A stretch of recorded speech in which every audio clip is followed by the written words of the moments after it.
Damn. Damn. It's like that, eh? Alright. I see you. I see you. Do me a favor, hit me up when you have a day like that, cause we gonna do our best to circumvent those bad feelings. You know what I need right now is a bullet in the head. Wow.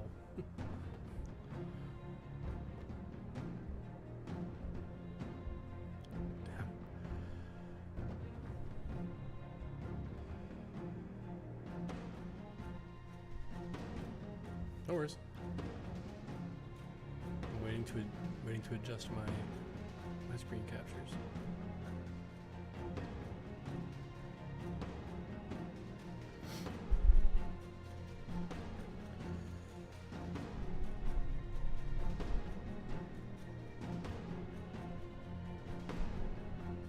That's cool.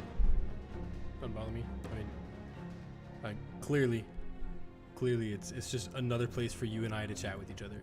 Like literally we have messages, Instagram, TikTok, the Discord, our private Discord conversations, and now YouTube.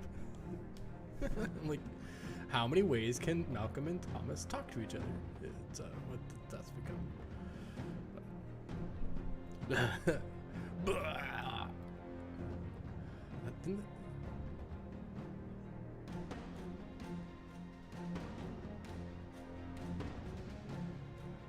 It's been it hasn't been as many as I was used to. It's been, you're slacking, Fierce. Damn.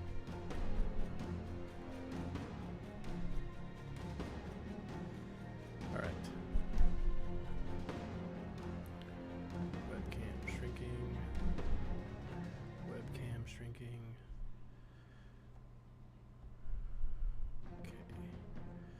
Sorry, total professionalism, but I got 6 minutes till allegedly 6 minutes till the stream goes live, so I'm just not really. It's 6 minutes behind me, so I have to delay. All right, got that there. And the last one is Malcolm.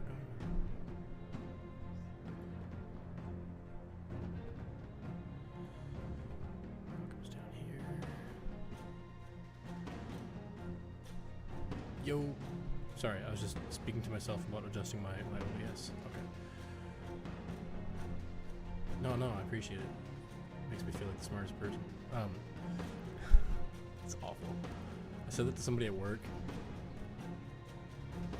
I said that to somebody at work, and I was like, man, I love being around you because I feel like the smartest person in the room. And they thought it was a compliment, and that I really felt smart.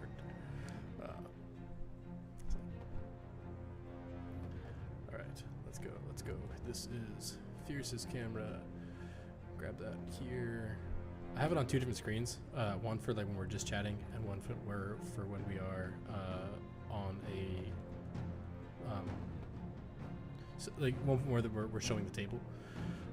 So I have to set up both independently because apparently they don't work together, which is just baloney. But you know, whatever.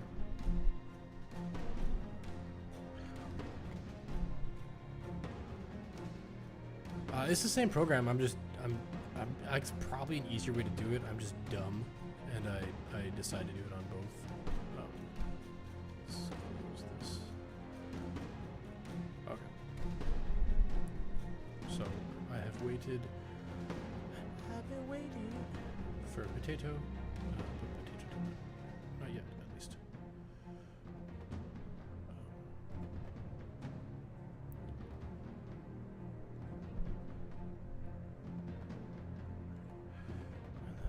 Once again, Malcolm. Cool. Sorry. I'll do my best.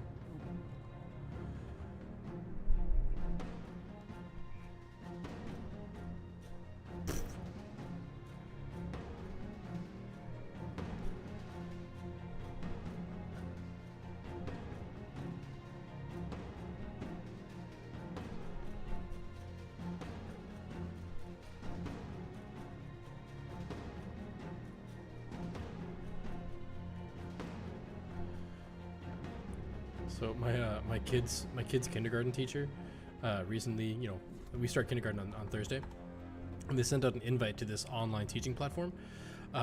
And I looked at the invite that they sent out, and either I'm the first person to have checked it, or I got the wrong invite, because I got the invite to her admin login. So I emailed her, and I'm like, hey, I'm logged in as you. And they're like, oh no, don't do that. I'm like, yeah, no, I get that. But like, you sent out the credentials to your teacher admin login. Did you mean to do that? They're like, no, you should have your own account. I'm like, oh, I agree. I should have my own account. But you gave me yours. It's like, I don't know. That's not true.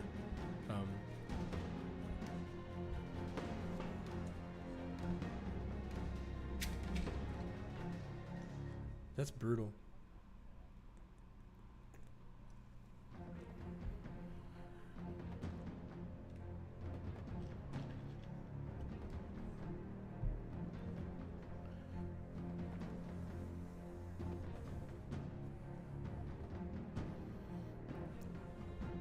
Nice.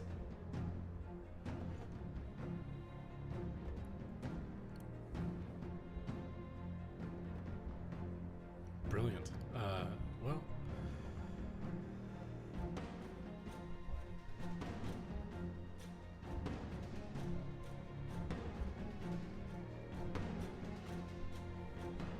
Dang. Yeah, scheduling's the true BBEG. All right, for the end of this campaign, I want you guys to schedule a time when you can all have a true 45-minute call with each other between the hours of 10 and 12 a.m. Go. Game over. It's done. Nice. Well, I've got 55 seconds to the stream catches up with us. So I'm just going to roll in, and if Potato shows up, again, Potato might be here and I just can't see because I don't have I only have the video participants on, so maybe. All right. Cool. Well, good to know. Sad, but good to know. Okay, let's just switch over the screen and start early. So where's my transition mode? Hiya. All right. We're back to our humble live play. We are going to do a quick mic check. Mine's on. Go ahead, Malcolm. Check 1, 2, Perfect. check. Perfect. We are still deep inside the Trial of Unity.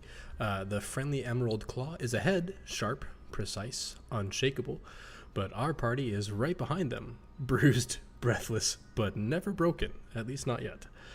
They have crossed the bridge. They have rescued the relic, which turned out to be a child's viewfinder with 2 different colored lenses. And now they're heading into the maze, thick with writhing walls, creeping vines, and one final test of coordination. But among them isn't just navigating the trial. You're pulled into something a little bit older. A hidden sort of presence of the jungle seems to have found you. But right now, we are going to jump right in. So stay close, listen up, because when the jungle speaks, it does not repeat itself.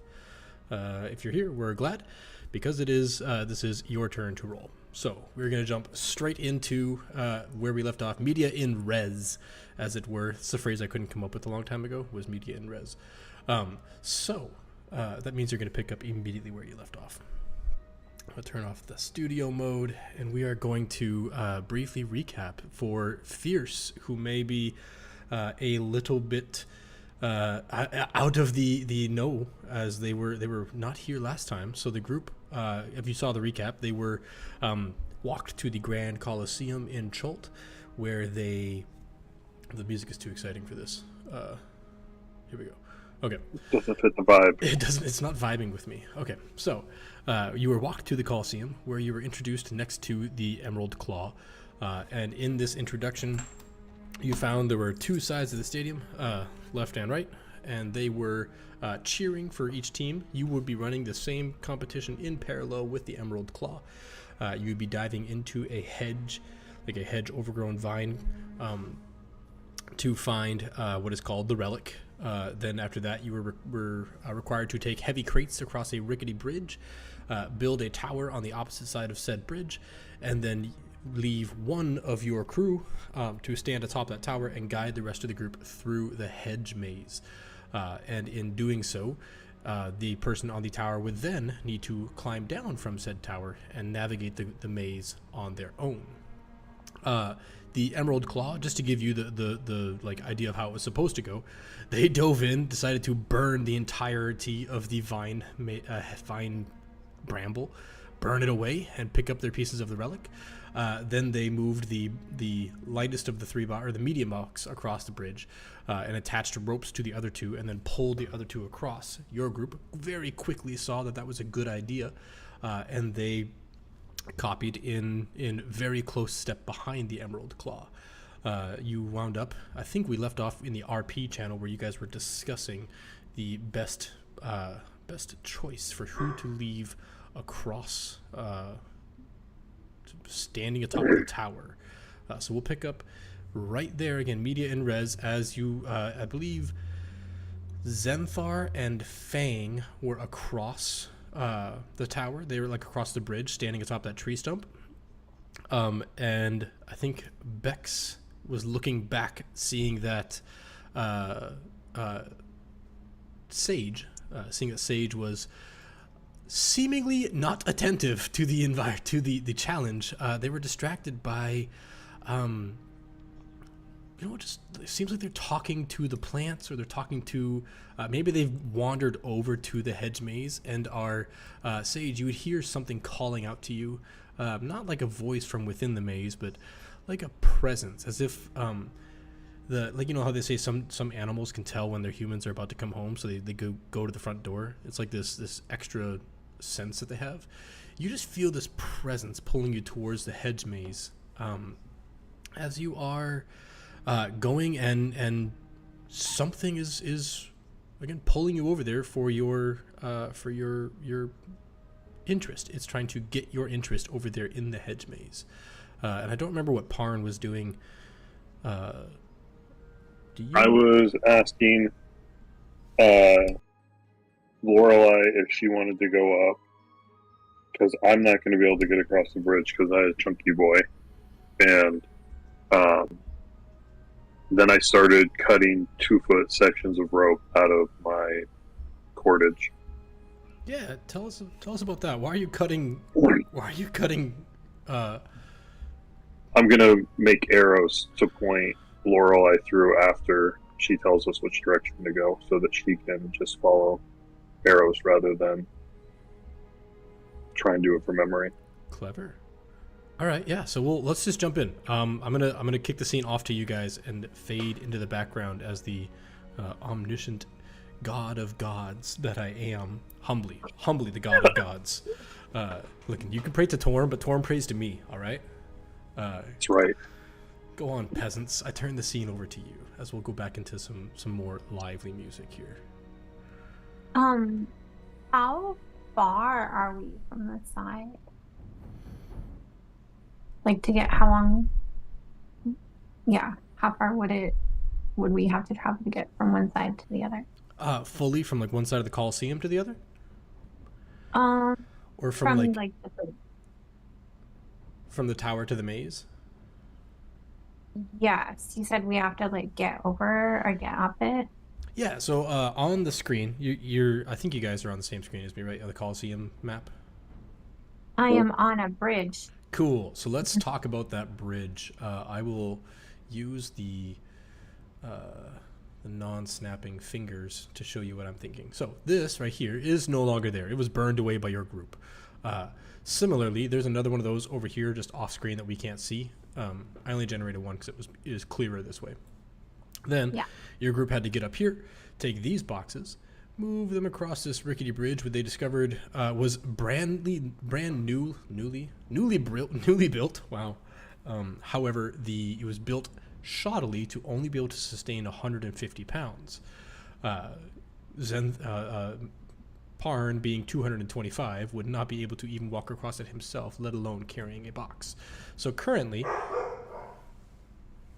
guard dog. currently, Zenthar and Zenthar and Fang are standing up here on top of this little tree stump.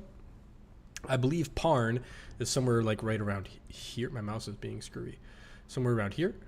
And I think, if I'm not mistaken, Lorelei is up on the platform.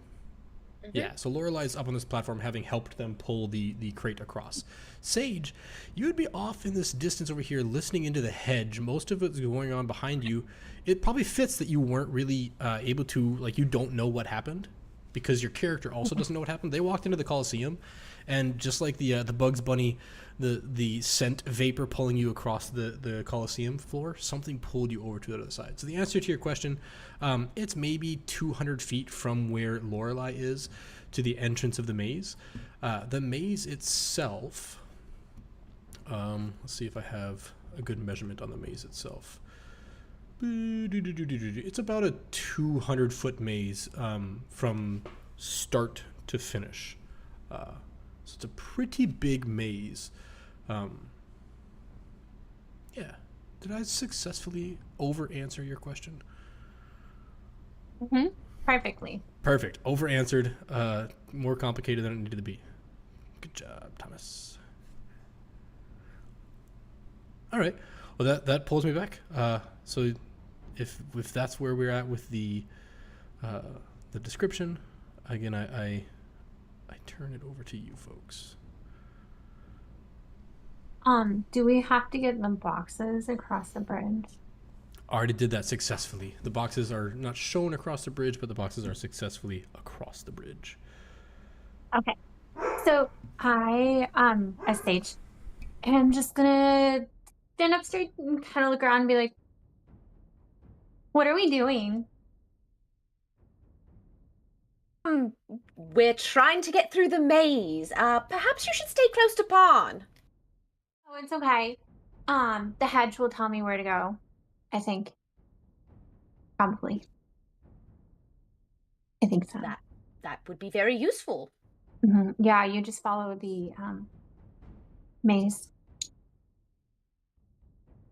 Yep. Mm-hmm. Is it time to do this? No time like the present. Can you like fly or something? She's just looking at Parn. Can you fly? No, I can't. I can't swim or fly. That's unfortunate.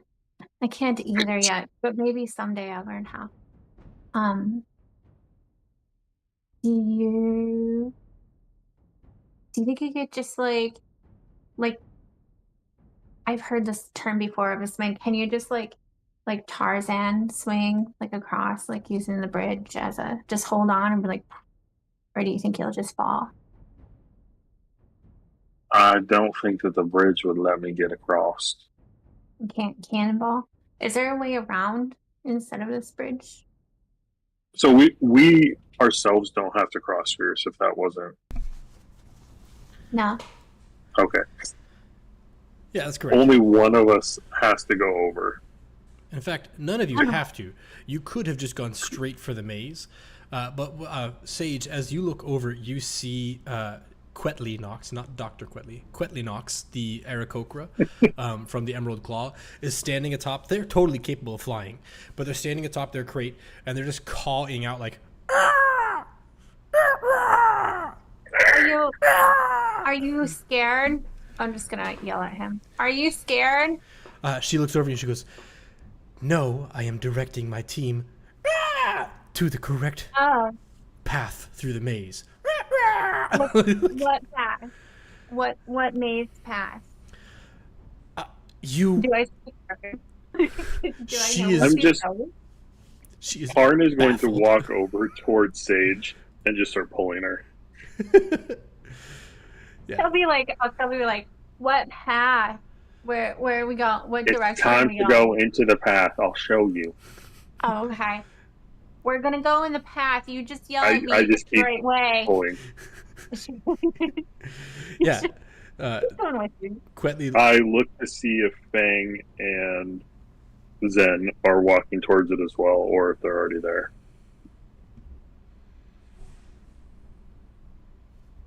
Honestly, I don't think Fang would have moved unless someone told him to. He doesn't actually know what's happening.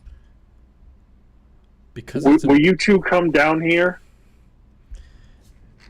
Because it's the test of unity. Normally, I would not pilot a PC, but because it's a test of unity, Zenthar is going to be compliant. He won't be helpful, but he will be compliant. Just hand waving that the DM's eternal struggle of not everybody is present on the day that you just wish they were. That's fine. I'm not blaming anybody. I'm just letting everybody know Zenthar is compliant today. Not so much so that you're like, Zenthar, tell me your deepest, darkest secrets, and he like is compliant with that, but he will be compliant with cooperation in this test. Yeah, I look up towards Fang and Zenthar and come down here so that she can get us through the maze. Yeah, he will step down. He'll jump down deftly. He does like the parkour landing where he lands and then rolls and then gets up and continues to run towards the maze. Winter Soldier style. I haven't seen the movie in like 8 years, so...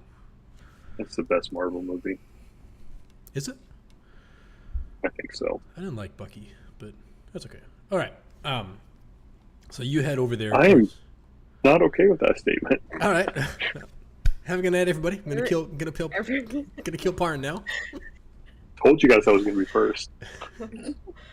That's right. I'll be right behind because everybody's entitled to their opinion. Yours is wrong. But... That's fair. And you know what? I will fight with my life for your ability to be wrong and for your right to have the wrong opinion, but it's wrong. It's cool. That's just your opinion, man. All right. Enough. All right. Enough of that. We're going to get back into the action without me distracting you guys, as I am very talented at doing. Okay.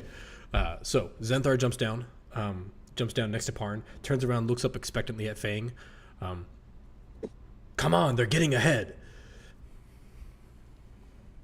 Yeah, Fang was very quick to follow behind. Excellent.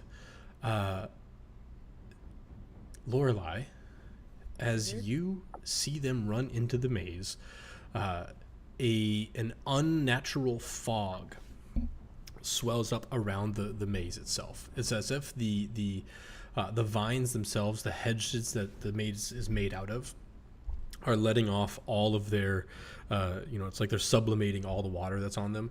It's just going straight to gas. So it's like it's this evaporation. Those of you who are running in, as soon as you hit the maze, it's like running into a sauna while having like a mister in your face. It's just, you're immediately covered in sweat, in perspiration, in water. If you bump into any of the vines by accident, like you're just drenched in this water. It is oppressive. Your clothes are immediately soaked. If you're carrying a pack, like it begins to chafe as it's rubbing, the straps are rubbing on you. It's like you've been running in the sweaty jungle for hours, despite having just entered in. Lorelei, you lose sight of them in this foggy, I don't want to say cover, but you lose sight of them as they run in and are immediately, the whole maze is just from the hedge up. I don't know if I can describe this with my hands, but if this is the height of the maze, the fog just rises right over top of it. Those of you who are in the maze, you look up and you just see fog. You are immediately separated. You look over. Go ahead. Would I notice that she's gone? Yeah, you look back and all you see is whoosh, fog. You can't see the tower. If you go back and poke your head out of the maze, the fog billows out of the maze and into the Colosseum, and you're like, oh yeah, there she is. You look back and you see Quetley hold up the eyepieces and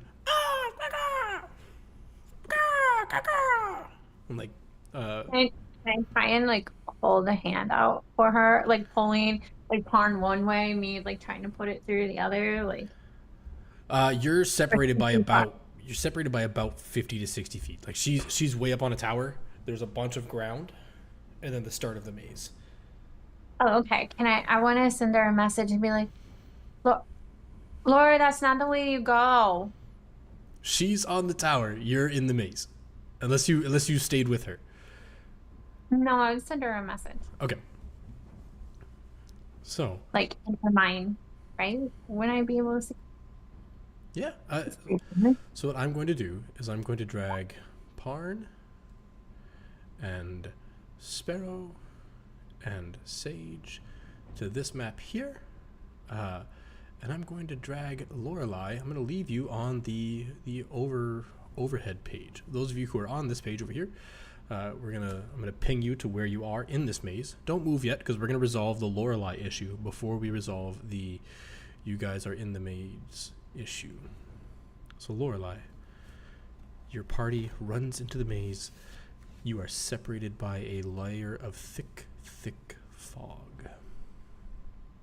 And you just hear Sage going, "But you're going the wrong way." That's her message. I can reply, right? Is there a word limit? Unless there's a magical silence that separates us. Oh, is there? No, there is Oh, not. okay, cool. Yeah, I'll just answer back. I'm going to be directing you, dear. And then I will climb to the top of the tower, and I will pull out the viewfinder, and make sure it's all put together. As you pull it out and you slot the two colored lenses into the headset, you see the entirety of the maze along with your party's location in it. Now, I am trying to use the Roll20 feature that has two different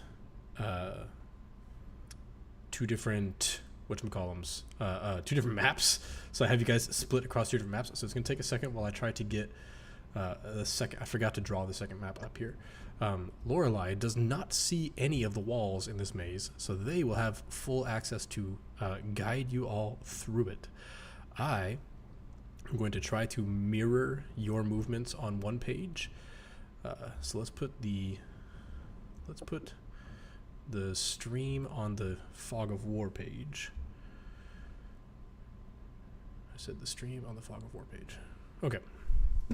Cool. So now the stream can see what Parn, Zenthar, and Fang and Sage see. I and Lorelei will be on the other page where we can see the entirety of the map. So it's going to take a second, but I'm going to mirror your guys' movement across there.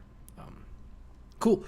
Those of you, I guess, yeah, as you dawn and you see the entirety of the maze, Lorelei, if you want to, I don't mind if you want to color on the map and like give your, if you want to try to solve the maze, because that's what like every, middle schooler does always. Yeah, you can solve the maze if you want to, because it makes sense that Lorelei would be like, nope, nope, nope. In the meantime, the group of you who are in the maze, what are you doing? How long do you wait before you take off?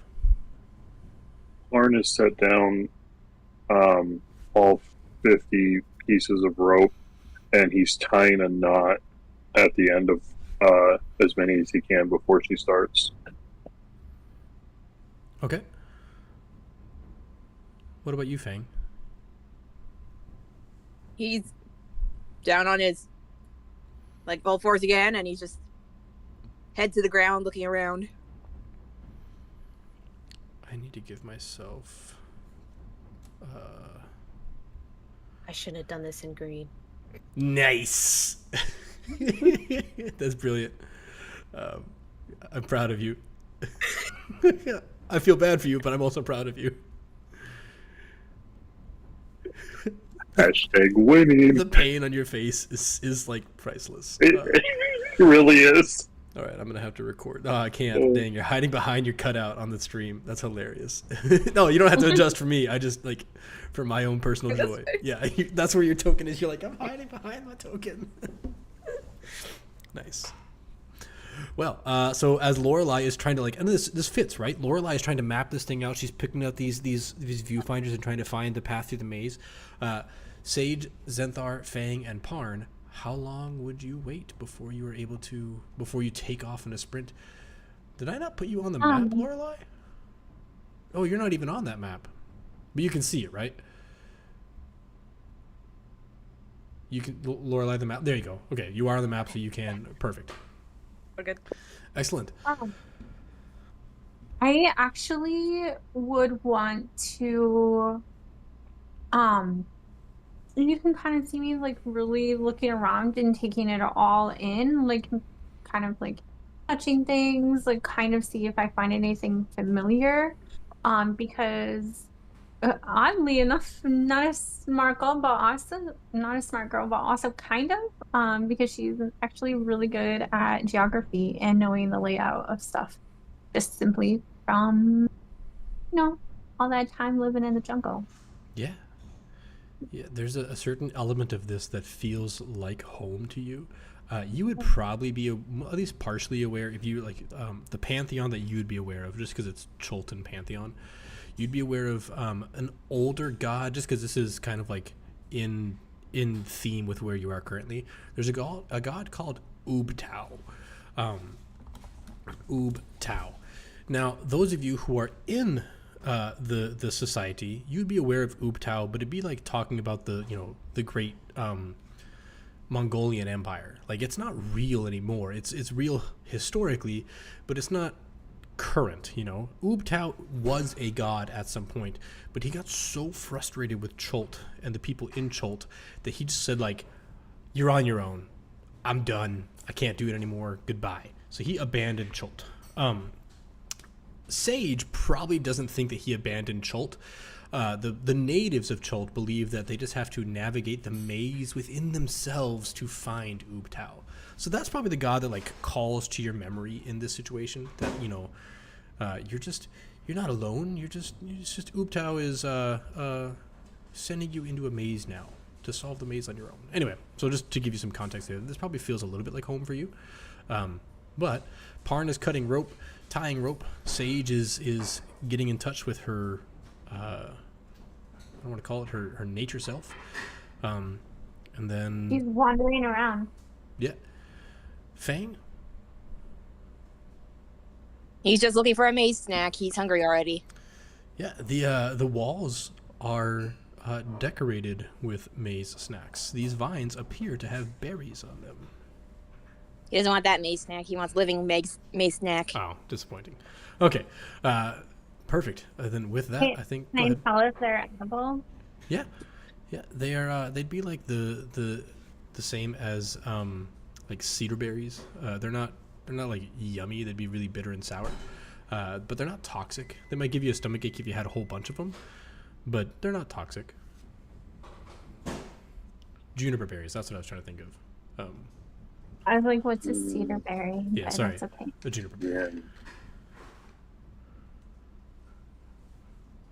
I would gather a couple, just trying to see, and I you can see me like trying to stand on my tippy toes, like see over things, see if I can see anything that looks cool. Is it just all like foliage? It's just all foliage. So or foliage. It's like foliage. It's all foliage. I don't know. It's cool. You were convincingly enough with how you pronounced it that I was like, yeah, okay, foliage. Yeah. We're going with foliage. Okay. Anyway, so yeah, it is. You walk in and it's just like the stereotypical hedge maze. You would normally be able to look up above the hedges and see sky, but as I mentioned, it's so thick you can barely see your hand in front of your face. You can see the hedge walls, but you cannot see over top, as this fog has like thickly obscured your view. I'm gonna move Zenthar farther up because he's just hanging out barely on the stream map. I can just barely see Zenthar. Yeah, I see his name. Yeah, that bothers me. we're gonna move him all the way off the map. Okay. Perfect. I would just turn to Fang and Parn and be like, where are we going now? In the maze. We're waiting to hear from Lorelei. Oh, I would send her another message, be like, where are we going now? In the maze. Like the exact same thing I said to them. In the maze thing. Whatever. Are you going to follow the clouds? Do you speak bird? Are you talking to the pretty bird lady? Are you guys like friends now? No, I'm not talking to the bird. Go left. We go left. I would go left. You guys, Is left like? you should have Is it, like- control over your tokens. Oh, that's a bad idea. So, what we're going to do is we're going to do. Malcolm, that's right. That's right. From your You moved character's your token perspective. right. From your character's perspective, it would. I can't turn your tokens. Man, my mouse is Why pretty is screwy. it upside down? Yeah, so like, there you go. Your left or my left? Perfect. Okay, I'm gonna turn you back to normal. I mean, there's only one direction to go, so you have to know which way left is. I am Oh, going I to. mean, I'm like, We're gonna track the rounds that you are in the maze. Here, just so I have an idea of how long. I just feel like we went left. So I'm, like, each shouting to each myself. round you can move up to your right. character's speed. If you want to, you can dash, but you can move up to your character's speed. In each round, we will let Lorelei try to shout out some command for this. I would reach back for a thing to come with us. We're going left. Yeah, no, he is. My computer's glitchy. That's good. I can move you. 1, 2, 3, 4.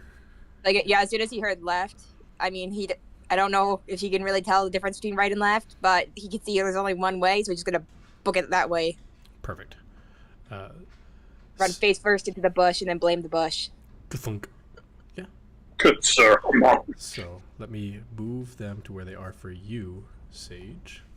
I'm so bad. Yeah, Lorelei. I'm gonna remember your characters' names eventually. It just might be a month from now. Okay. Yeah. So you get to here, and you are, again, you're just left alone to your devices in this maze. Those of you who are in the maze, you may when you're done moving for the round, you let me know, and I'll tick the round forward. If you have any actions you want to do, if you want to interact with the maze at all, if you have anything you want to do, this is your moment. Otherwise, I'm going to pretty much let you go back and forth between moving and being instructed. Arn will move up 1. Arn, did you get his hurt? movement. She's just like side eyeing you, like, did something happen to you? Like, why are your clothes Yeah, torn? the vines attacked us while you were talking to the plants. I'm sorry. Weird. I can't get your token to update on my end. Okay. Yeah, as Lorelei sees you guys kind of slow down, she's just gonna call out, "Follow this path for, like," she doesn't know distances, but she's just gonna say, "until you get to the crossroads." We're following a path until we get into a road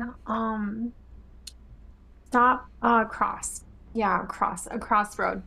Right. So Where are you round, going? That's all. round 2. That's all I can move. That's so your I'll movement dash. for round 2. Okay. Oh my god. Hard. Oh, he really You went. can't see. Let's strike him all the way down I there. dashed. Yeah. Okay, so Fang, you're. I got 5, told 10, I could 15, go 20, forward 25, 30, 35, 40, 45, 50, 55, 60. Fang dashes to keep up with Parn. Let's move the screen down a little. I need to. Fang, are you coming? Are you gonna move your token? I moved Fang's token. Oh, not on that map though. I moved it on. Did my you map. move it on the other one? Yeah. My mistake. I'm sorry. So It's okay. giving myself more challenges because it's not hard enough to be a DM. I'm now playing D&D on 2 screens simultaneously with one player. Dang, with half my group on each one. So Yeah. Why not? it wasn't hard enough before, guys. Okay. 5, Yeah, 10, 15, sounds good. 25, 30. You're right there. And we're going to rearrange to match for Lorelei to see what's happening. Okay. So as If you you're go a little further, he probably would. the farthest you could go is right where Sage is standing. So you could go to Oh, okay. Sage's space, but that's your 60 feet of dashing movement there. What I Gonna be need like you all to do. Go ahead. 80. Go ahead. Going to be 80. 80. Let me see. Oh, do you have the mobile feat? Yeah. Excellent. I have not added the mobile feat. Really? I don't see it in your sheet. That's the one I chose? That's the one you chose? I thought you chose observant. No. I'm observant. You're observant. Okay. So let me really quickly thank you. A little bit of growing pains here as we establish our new characters. I'm going to excuse myself and call it a growing pain and not inattentive D&D or inattentive DMing. Okay, there. Now your speed's 40. So that would have been 10 extra feet last turn, 1, 2, and 10 extra feet plus dashing. So you would have gotten here. Which direction would you want to go, Fang? You'll just move in a little to like the left just so others can get in and see what's happening. Okay, cool. So we'll have you stop here as you reach the end of your movement. You have 10 more feet left in your movement, but you don't take it. You will use it to spin in circles. Excellent. Those of you who are in the maze, can I get you to roll a dexterity check? Not a saving throw, a dexterity check. Super. To do so, just click the word dexterity on your sheet. There we go. Perfect. Yeah, as you're all going, like the footing is uneven. It's not hazardous or anything, but it's like the vines, when establishing this hedge maze, the vines have also sort of like crept along the bottom of the maze, as they are slowly like upseeding the sandstone tiles that they've laid this coliseum with. They're slowly taking over the maze in its entirety. But with that, we go on to round 3. Lorelei, you see them reach this fork in the road as you described it. Where? You need to go left. Go left. She's just screaming it as loud as she can. Arn will pull out one of the pieces of rope and put the knotted end left.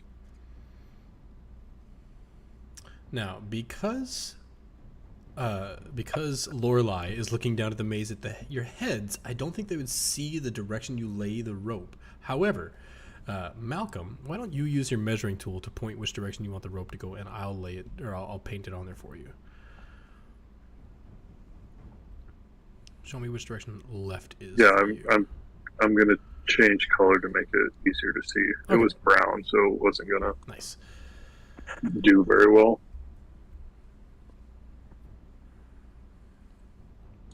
Okay, you already laid it. Perfect. I won't have to paint it then. Fantastic. Yeah, so you lay the rope down, and you all have your full movement. Fang, do you want me to move you your full 80 feet with dashing?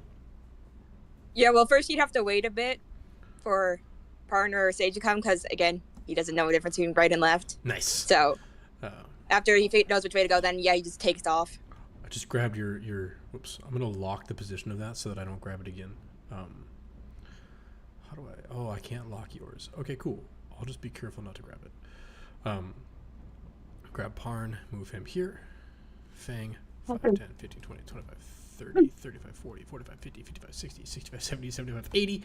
As you go bolting through the maze. And I'm just going to grab you here and put you... shunk, shunk, shunk, shunk, shunk. Yeah, completely past me. I didn't even see where they landed. Excellent. So Fang takes off in a sprint, getting ahead of the group here. Lorelei, you see them take off throughout the direction. Why don't I get you guys to all roll a dexterity check as well in this round? We're going to have to roll dexterity as every round as we go through here. My rolls are not good today either. But 12 is not bad. 12 is not bad. I'm going to pop in quickly. Real quick, I'm going to... And then Sage. Okay. Sage, as you are running through, you notice these plants along the side are not only just overtaking the ground.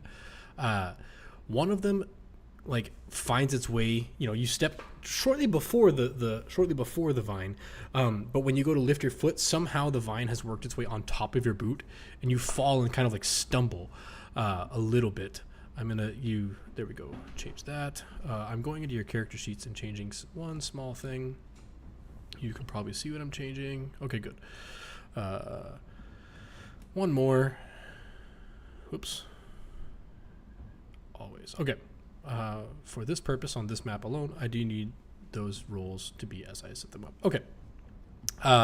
You fall to the ground. And like the vine doesn't like lash out and grab you. It's not like the vine that you guys fought to get the relic itself. But it does like trip you up. It does, oppose your movement. But it's just a mild inconvenience, not really like a detrimental. So I would like to yell at the vine. Yeah, what do you say? Show us that. That was not very polite, and that is just not how you make friends. If you wanted to say hello, you just say hello. Those of you who are with Sage in the maze, you hear her scolding the vine. I don't know if Lorelai would hear it, because Lorelai's pretty far away and the crowd is a little bit raucous. And, they're cheering, and none of them can see what's going on. They're watching Lorelai and watching Quetley, and they're like, oh, okay, left, and then okay, I don't know what that is. I'm just gonna watch Lorelai. Like they're much more honed in on you now. You feel the eyes of like 3,000 or 4,000 people watching you as you direct your group through this maze here. Sage, the vines seem to sort of they almost lay down, like, again, the vine is like flat, bumpy, and then it like just lays down at being scolded, and kind of like you see it, that part thins, and the vines on the side bulk up, and kind of like roil down the hedge maze along the walls. But with that, we reach round 4 of the maze navigation. Fang, do you take off in a full sprint? Assuming there's only one way to go, yeah, he'll just go one way until... Fang takes off in a mad dash. I gotta zoom the map out, Fang, so fast. Okay. Fuck, boy. Boy. And we're gonna drag Fang and put them over here to match 4. Perfect. I moved myself as far as I could go. Thank you. And Sage, did you move as well? Oh, yeah, she would try to keep up with the whole dashy thing. Okay. Please, kindly, everybody, check your Constitution modifier. That is the number of...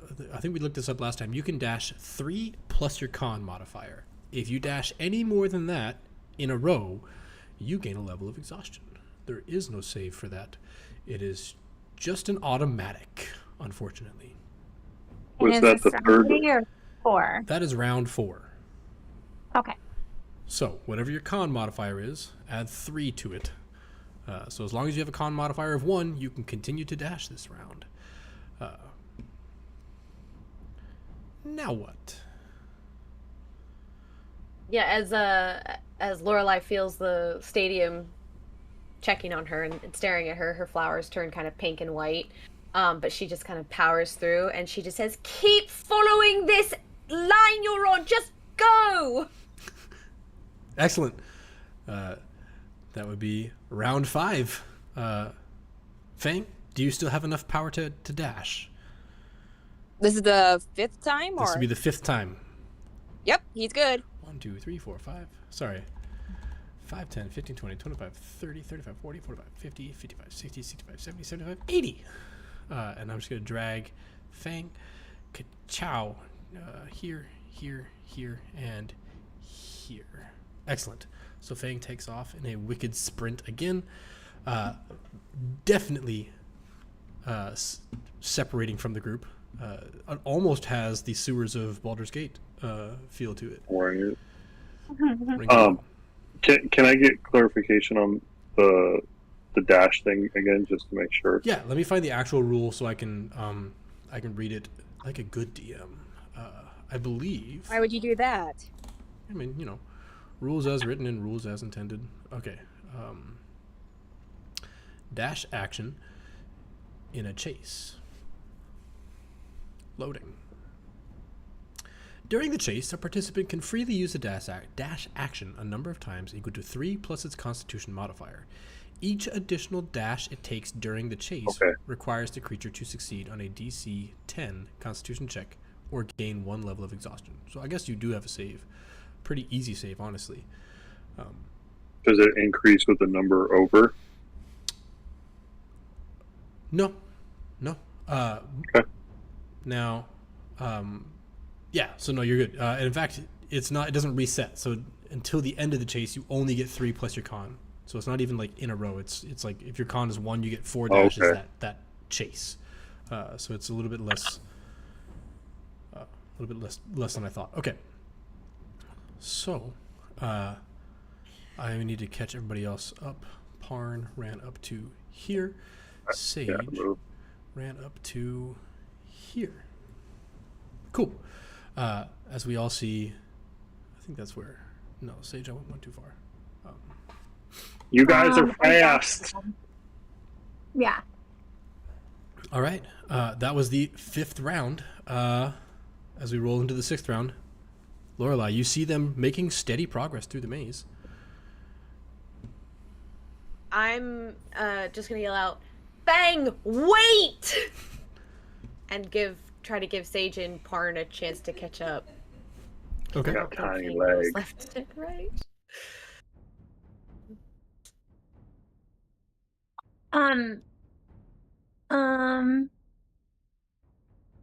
Round 6, I would dash one more time though. Just gonna keep running.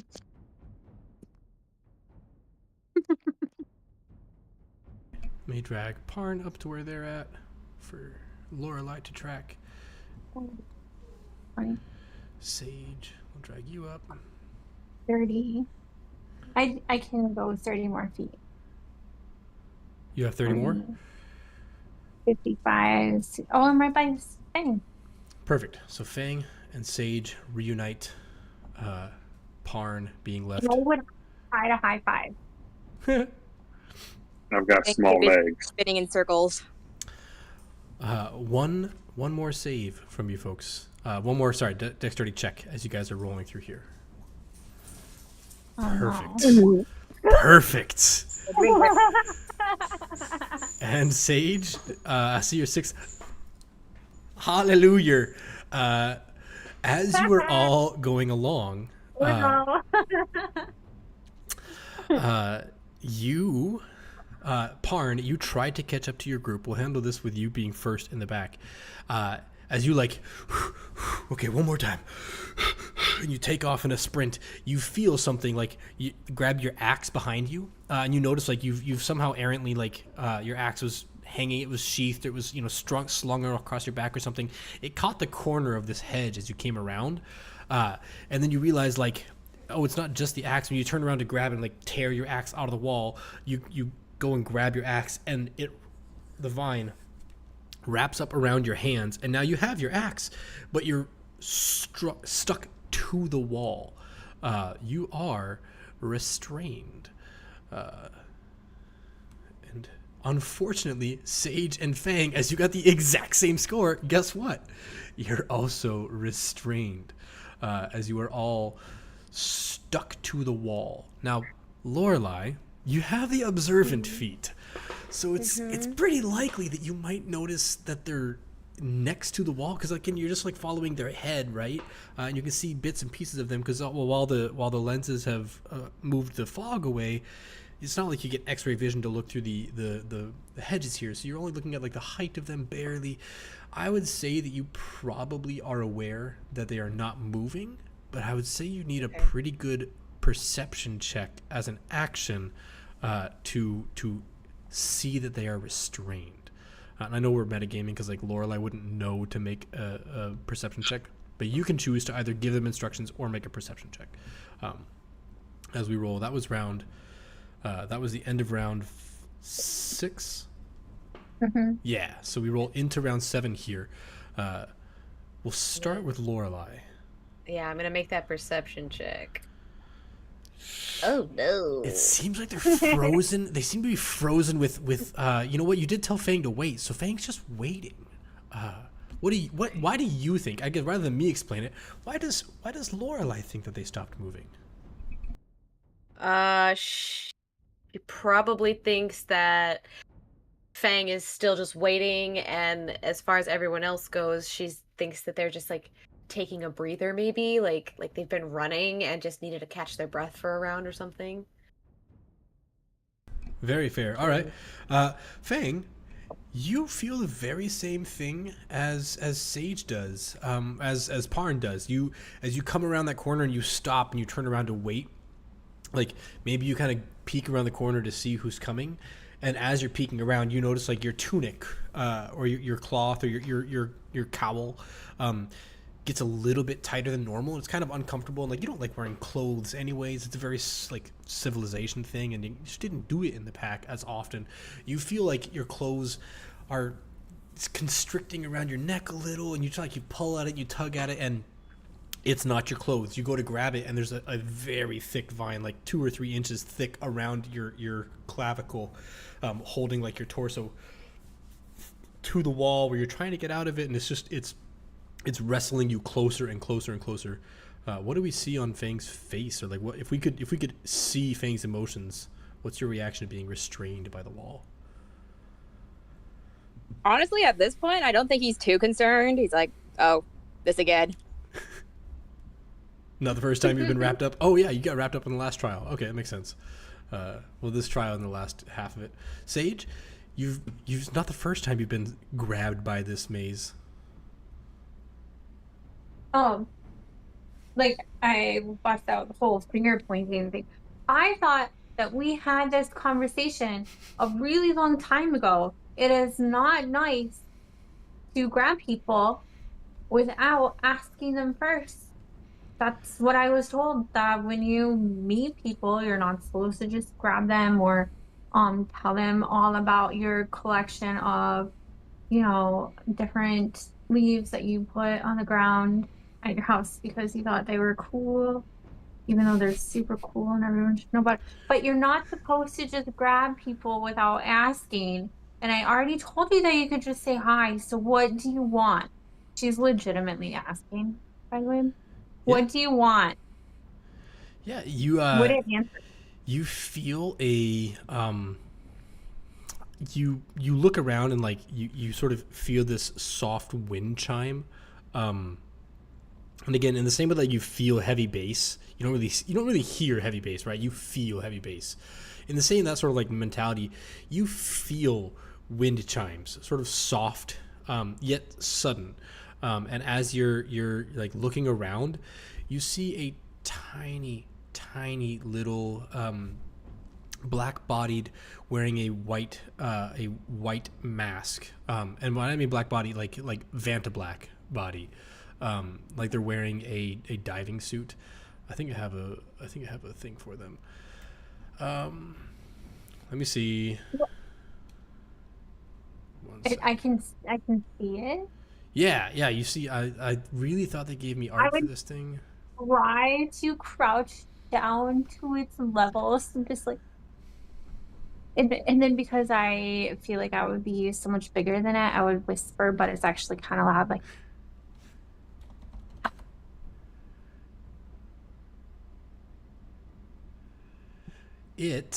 I guess they didn't give me good art for it, so we're gonna use the cheap way of doing this. I thought they gave a better handout, but for now, we'll do this. These little like they kind of look like the creature from Lalotai in Moana.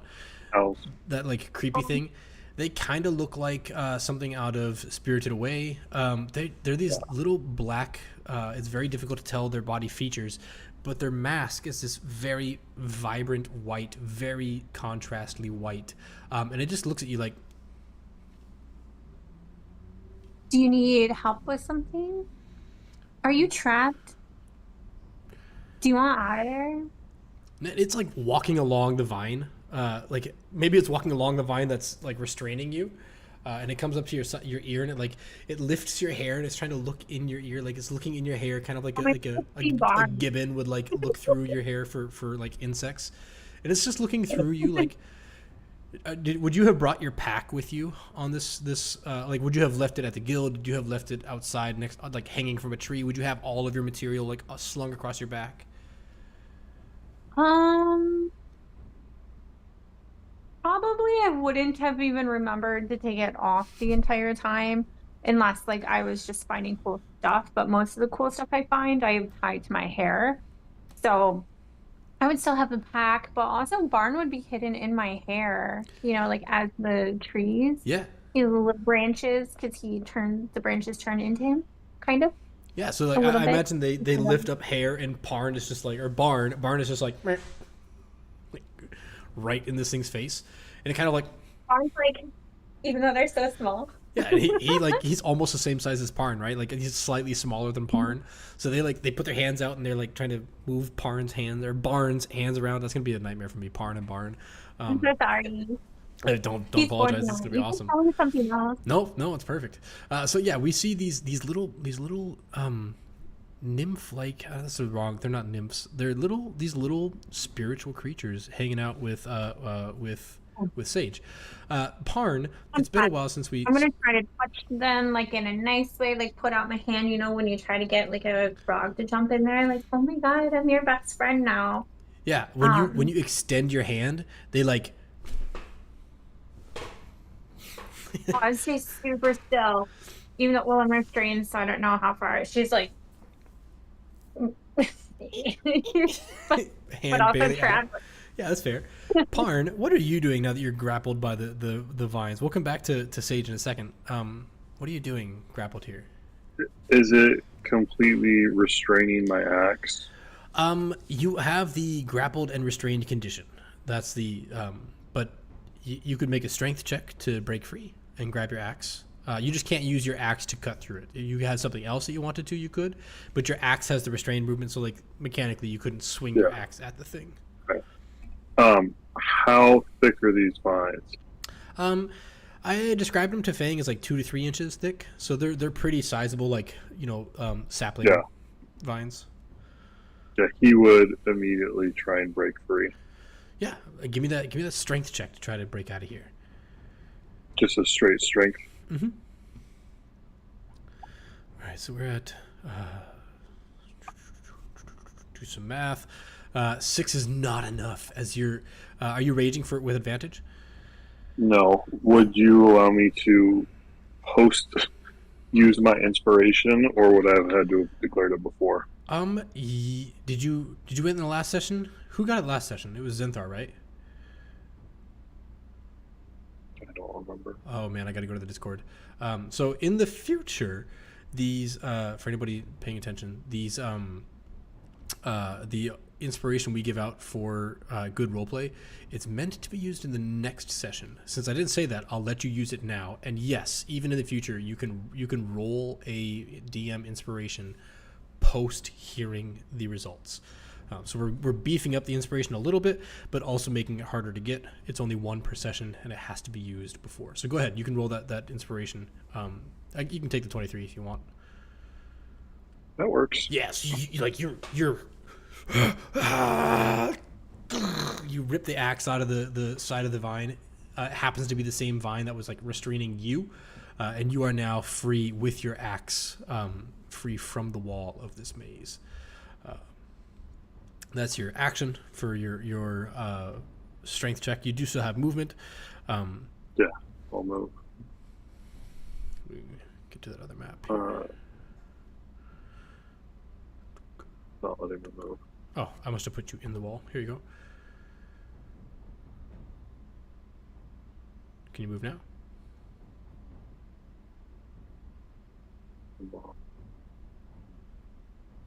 No? Odd.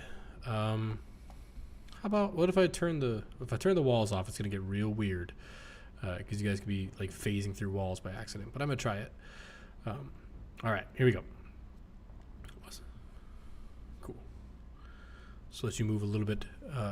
No, still no. Very, very slow. My computer is. You know what? Struggling I've got the fog layer on here. It's gonna make it harder for your computer. So we're gonna turn the fog off. Thank you. There we go. I deleted the map instead of deleting the fog. That should make your computer faster. I like the fog, the weather effects, but it sometimes slows the computer down. Is that working better for you? I'm gonna refresh my page. Okay. While you do that, Fang, we already heard Sage is communing with these little spirit creatures. What are you doing, Fang? Yeah, I think he's gonna try get out. Perfect. It's just a strength check, flat strength check to try to break out of this thing. Would dexterity work too, or just strength? No, unfortunately, you can't writhe out of this one, as it is. There you go, strength. But you have enough strength to, like, you kind of like maybe you do a partial shift, and you bolster your way out of you smash your way out of the vines. No longer Then he's gonna restrained. bite onto the vine and start shaking it around like when a dog has a chew toy. Yeah, you break it. There's one piece hanging on. It's still attached to the wall over here. And you're like, you've got your hands and your teeth on it. You're like trying to rip it off the wall, trying to just reduce its vigor, if you will. I'm going to. Whoa! What happened? Well, I'm not going to worry about that right now. Oh, I see what happened. Okay. I am going to worry about it. I said I wasn't going to, but I am. We're just going to turn his camera off while he's not here. Okay. Cool. While we handle that, Parn breaking his way out, Fang breaking his way out, Sage, this creature just kind of like holds its little hand out to you. And like as you're your hand is like stuck to your chest, but you're holding it out like in like a greeting, and it lays its its whole hand on like one of your fingers, and you get like this, its tiny little hand can just barely wrap around the first like fingernail of your finger, and it's like just hold your hand.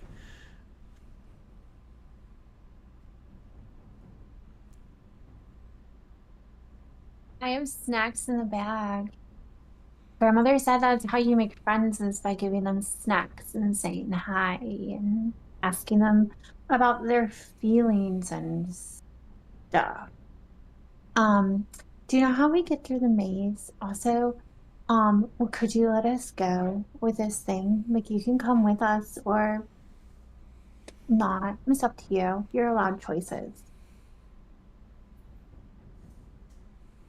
I would try Holding your talking finger like in common, and I would try to see like what else do I know. I would speak in a bunch of different languages and see if that would work at all. Yeah, let's see. What languages does Sage speak? Oh, Parn caught up. Here we go. Sage speaks Elvish, Dwarvish, and Gnomish, and Common. Okay. Yeah, so as you say off a few things to this creature, it tilts its head again, and then it looks at you and like it lets go of your finger, and looks like it's about to move. That's like the end of the round there. The difficulty there would be like it takes some time to all those interactions together. So Lorelei, you see them not move. They catch up to this intersection. Parn finally starts moving again. Fang doesn't move, I guess. And then Sage hasn't moved in a while either. We're gonna go to round 8. Again, starting off with Lorelei. You look over, Lorelei, and you see Quetley takes off the relic, puts it down on the pedestal, and flies down to the maze, and then lands and begins to run through the maze. I don't know if you would be able to communicate via sending, because if we're saying that, yeah, the sending spell, the message spell would be too far now, because you are 140 feet from the start of the maze in a straight line. Yeah, it's only 120. Yeah, so even if Lorelei was standing at the very front of the maze, you would have a hard time communicating with her because she is very far away. But go ahead, you can still I yell. didn't know that. I would still try. Yeah, sure, that's it. That's fine. I have no problem with that. No. Okay, so you guys are facing me now. I also probably wouldn't want to yell too loud because I would be afraid of scaring them. Yeah. I would have been distracted and like I would have forgotten about Lorelai a little bit and would have started talking to those guys instead. Yeah, you're still bound again because you haven't broken the restraints of this vine. So like you're still, you know, your hands are not wrapped up. even Like, trying. yeah, you're just wrapped up Yeah, like this, and like sorry. your little pinky is out, and this little creature is holding your pinky, just like a little. Oh yeah, no. Instead, she's like having the time of her life. Nice. Go ahead, Lorelai. Like As we kick off the round here. Yeah, just because I know there's really only one person who's probably paying attention to me at this point. Because I don't think Fang. I love how Goes right and left. you've said on multiple occasions, I don't know if you can understand me. Like the Fang. Yeah, I'm just gonna scream out, Pawn! Go right! And hopefully they go right. All right. Kicking off the round, Parn, you round this corner, you see that Sage is wrapped up next to the, like sucked into the wall by vines. Fang is grabbing a vine with their teeth and like dragging it off the wall. You round the corner, you get to kick off the round first. He'll sigh and pull out his axe and try and cut Sage free. Okay. oh no, don't hurt them. She's mad at you. Do you need me to make an attack roll? Sure. She Oh gosh. I'm pretty sure I'd split Sage in half. Sage, you see this bloodied, violence in his eyes dwarf come running at you, axe overhead. He's bringing the axe down. He's just like blindly swinging angrily at these vines. Do you have a reaction, like a natural reaction? Oh, my friends. We're here to make friends. What are you doing? I would try to stop him. Like, she can't move, but she just probably hurt herself a little bit. Yeah. That's terrible. Brilliant. Okay. Yeah, Parn, I think that's why you rolled so critically low. Was you were surprised by the restrained Sage stuck to the wall. Fang. The pacified, restrained. Yeah. Fang, what are you Kinda doing? happy looking. I mean, he heard a direction, so he's just getting ready to freaking bolt again. Okay, but not moving yet. You're just waiting for the direction, the instruction. Yeah. Perfect. Since, again, he doesn't know which way to go. Lorelai, roll that perception check to see if you can see a little bit more about what's going on here. 11 was awful. Well, 18, better. that's good enough. Yeah, you see Parn. I think what you see is like the axe comes up like a shark fin out of the mist and brings it down and like stops and pauses, and that's when you look a little bit closer, like, why is he attacking Sage has this seat belt of vines wrapped around her to the wall. Okay, it makes sense now, a little bit. We still have the rest of round 8 for you guys to Fang, Parn, or Sage. Sage, you still have your action because you didn't take one to try to remove the vine. Fang, you do too.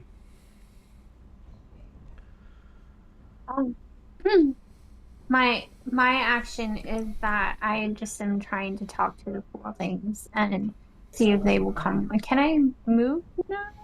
I think maybe like instead of like actually fighting to get out of the vine, if I was able to get out, I would inadvertently like wiggle my way out as I was trying to like gesture for more to come hang out with me. Yeah, you as you sort of wiggle and you have this like you kind of gave up on the maze and started making friends. This time you hear that wind chime more than you feel it. Fang and Parn, you also hear a wind chime This time, again, kind of going over the roar of the crowd, going over the beating of your own heart. You just hear this, like a wooden wind chime, like when someone hangs the big, thick, heavy wooden reeds, like the bamboo wind chimes, as opposed to like the small, tinky, like metally ones. And Sage, the vines, sort of like as you're wiggling, you find you have actually a little bit more room. Like, oh, I can move my elbows now and up my shoulders, and like next thing you know, you can just like duck under the vines, and you're no longer restrained. But you look around and your little friend isn't there anymore. None of my friends are there? No, your friends are there, but your little friend, the black one with the white mask, is not there. Where did he go? She's legit upset. Where did he go? Did you guys see him? He was hanging out with me, and like, I don't know actually. They were hanging out with me, and they held my finger, and it was so cute. And I think that I'm really winning this best friends race right now. Like, and I think Lorelai was yelling something.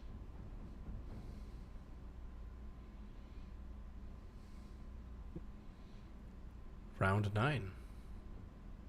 But they still haven't moved when I said go right. So if I would have tried to break, or you said Sage went through, is Fang still just sitting there? Your Sage didn't move. Sage got out of her vine restraints. You notice that she moves a little bit more freely, and now I don't know if you assume that she. Well, I guess rather. Let me just ask. I'm gonna get better at this. Why do you think? What would Parn's thought process be as to how Sage got out of the wall? He has no idea. It's fair. Magic does not make sense to him. That's fair. She probably magicked her way out. So you notice the vines relax, and Sage lets herself slip out of the vine's grasp. And now you, Fang, and Sage, and Zenthar, because he's there, in body but not spirit. You notice none of you are restrained by the vines any longer. Okay. I would use that turn then to run. Go for it. Fang, I'm gonna have you wait till Parn goes through, and then I'll move you at your max speed for you. You okay? Yeah, I'm just trying to interpret what we were told to do.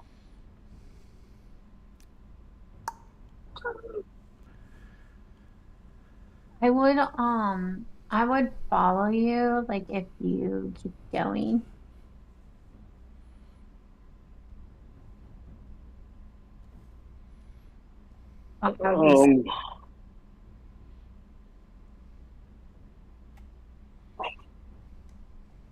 You turn though. Okay. And he'll go halfway. Or no, he'll use his full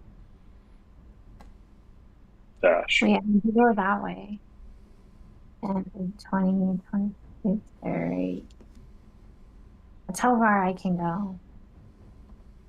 Can I keep a lookout for well, For the little dude? Little thing? yeah. Yeah. Also, can I be thinky thoughts of like if I had any idea what it was? Yeah, why don't you roll, I think nature would be appropriate. Nature or history. I'm okay with either one. We'll try to give you some it's less of a like ability check for you, and it's more of we are evaluating Sage's history and seeing if Sage has ever come across these things. So it's not like an active check. We're just checking Sage's luck here.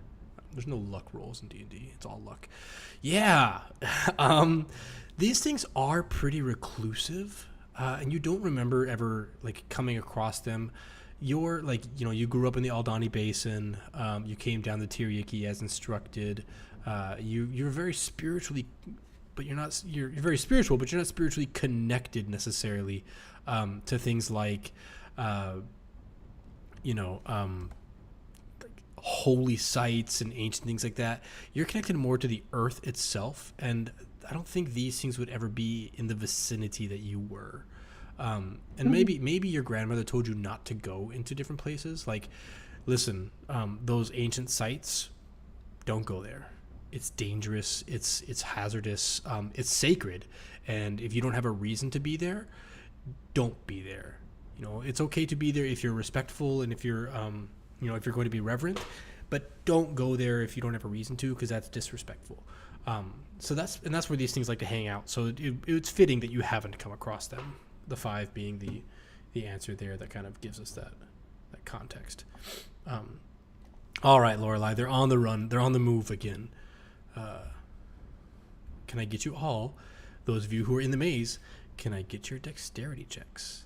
If you dashed, now that you've been caught once, if you dashed, you have disadvantage.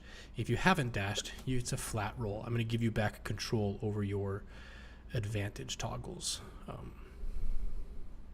I had hijacked your sheets and forced the advantage roll. Yes, you did. Parn, you are yet again grappled by the hedge maze. Sparrow, Fang is not, and Sage, you are not. I'm skipping because, and like my hand is just like, like A child when in the you, grocery store? Yeah, every single thing. Because I'm like kind of looking through it, like rifling through the leaves, because I am going to super win this best friends race, best friends maze, because that's what we were told we were playing, I think, and just assume everything has to do with making friends. And Yeah. I totally did.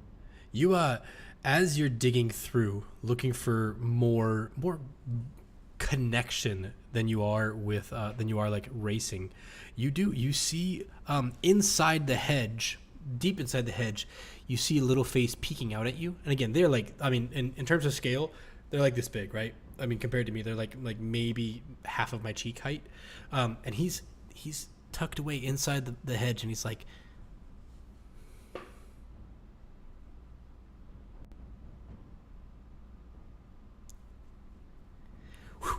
he like disappears inside. And you hear it. You hear that same, when he appears, you hear that same sort of like, I don't have wooden wind chimes, but I'll try to find that soundbite before next time. But you hear like wooden wind chimes, these bamboo wind chimes. Parn, you feel the vines get a little bit less restrictive on you as you hear the wood chimes. You feel the vines lessen a little bit. 9 plus what's my calculation here? 9 plus 1 per round, so 5 plus 9 is 14. Minus 5 is still 9. So your 6 is just too low. The little guy has an effect on the DC, but not that big of an effect. So you are still restrained. Can I just be like babbling to them, like, yeah, what do you say? we're just going along the vine, we're doing the maze to make friends. So, make sure to let everyone know that we're here.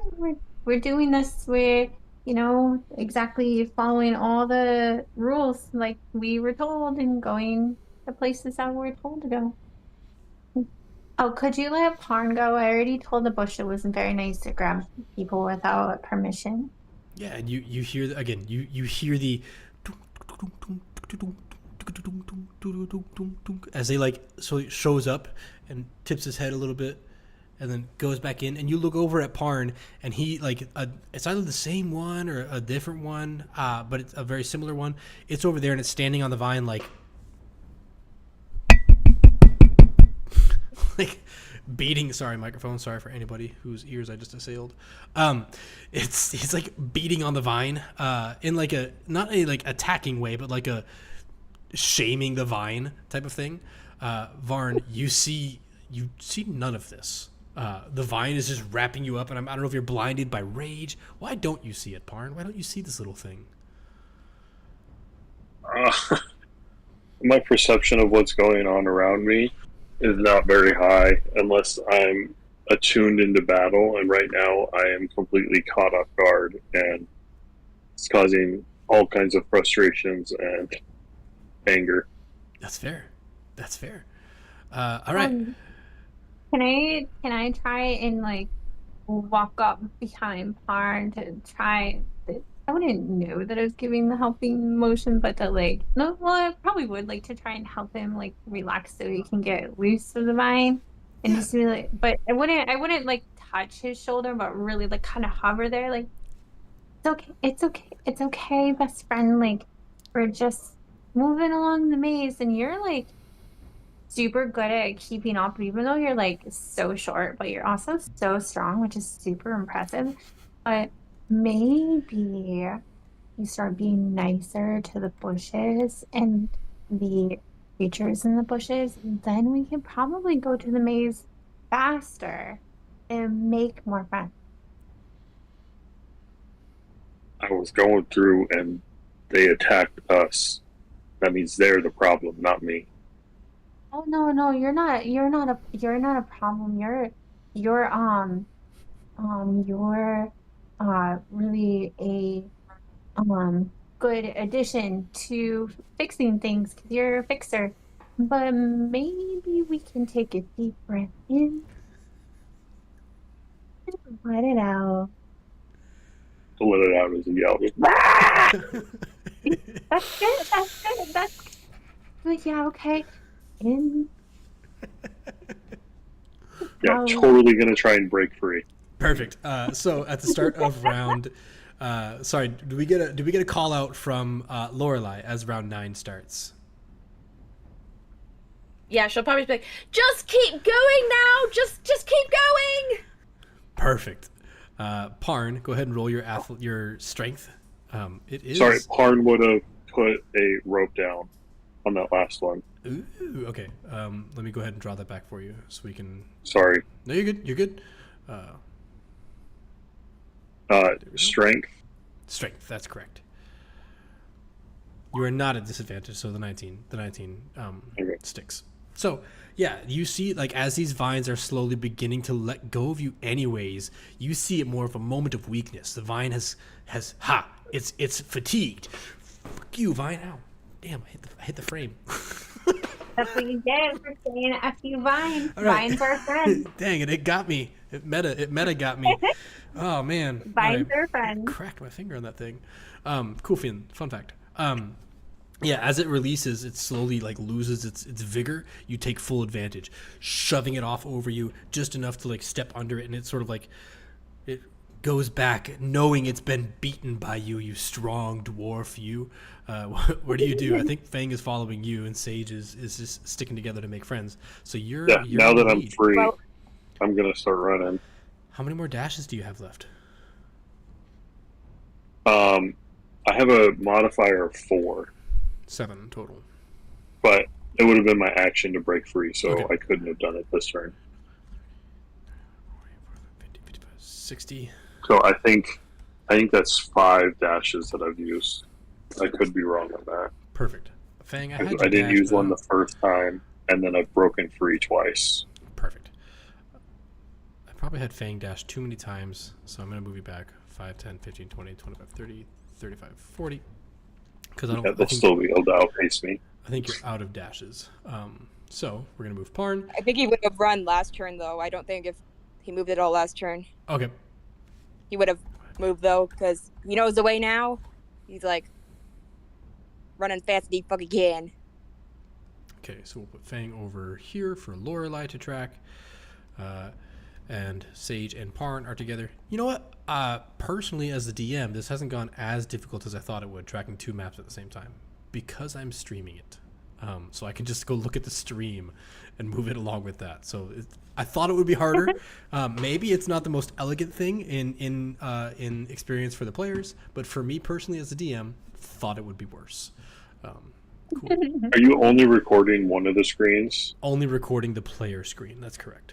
Okay.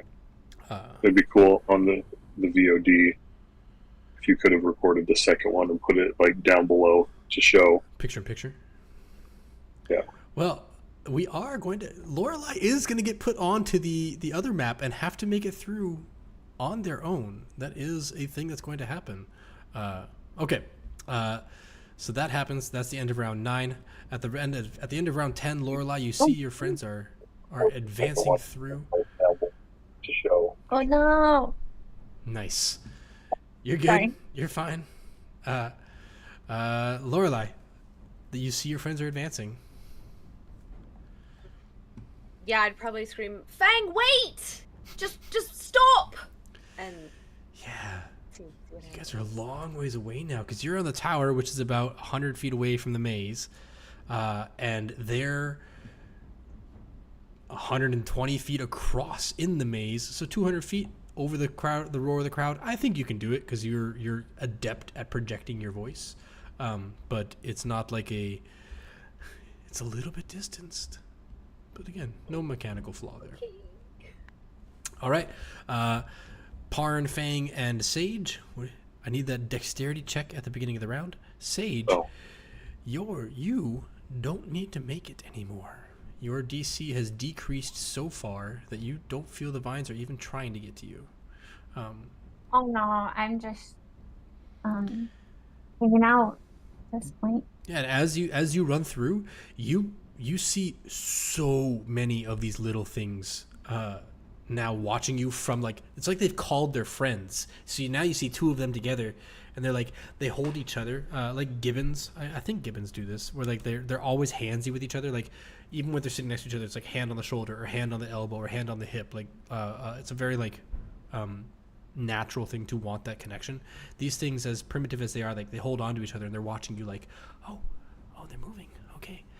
You swear up and down that like they are, that it's the exact same one. They look so similar. You swear up and down that they are the exact same one. Parn, you didn't dash, did you? No, you said it was at the beginning of the turn. Okay, good. So you got a 13. With the save, with the help from Sage's friends, you feel, which again you don't perceive. You feel like, oh man, they almost got me. But you definitely step over these vines and you continue to run through the maze without being snared by it this time. Okay. Go ahead and run your speed, and you can dash if you want to, but you can dash if you want to. Yeah, I saw you dancing for it. I knew it was coming. Oh man, I did it again. Fang probably would have kept moving as well. Okay. Oh, no. Dunk. So Fang. There's still only a straight path. He's gonna go straight. 30, 35, 40. You can get to here without dashing, and you are out of dashes. You're out of free dashes. You could dash and make a DC 10 Constitution to not get exhausted. Where do I get to? You get to. Sorry, I moved you on one map. That's the one flaw, is I was not remembering to do that. So you get to here. We'll drag the stream down a little bit so we can see it better. Honestly, he's pretty excited, so I think he would just run full speed. All right, make a con save And throw for terribly. me. Okay, so you get to here. I think I mean, you can see what you can see. There's an obvious thing down here.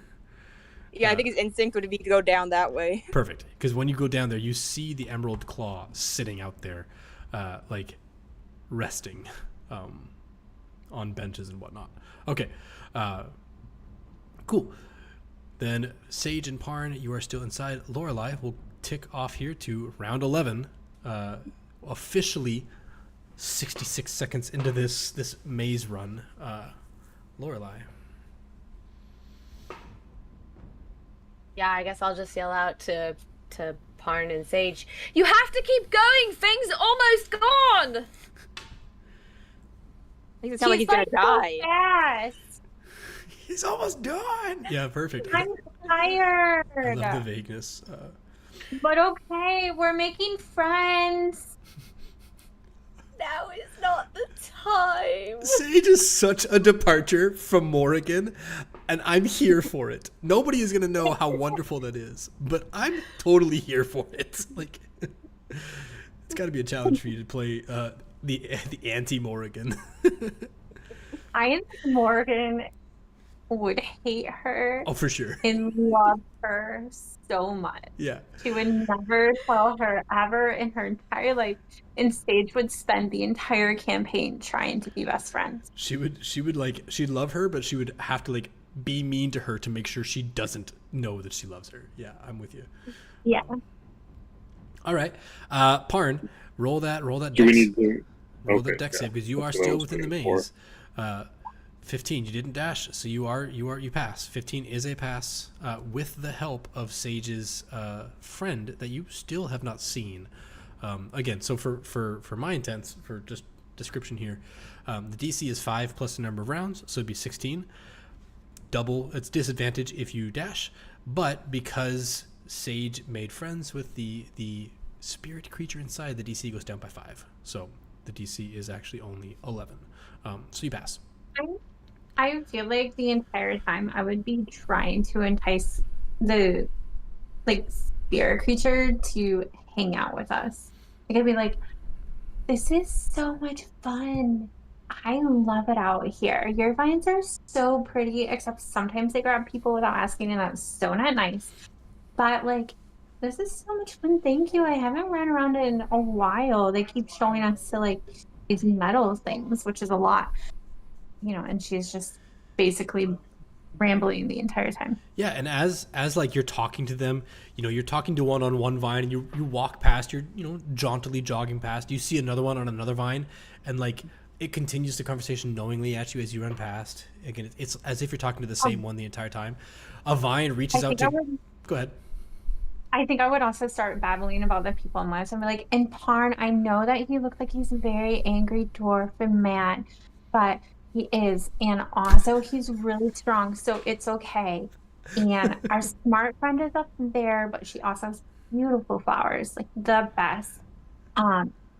I don't know what she's saying most of the time because she's too smart for me, but that's okay. Don't tell her.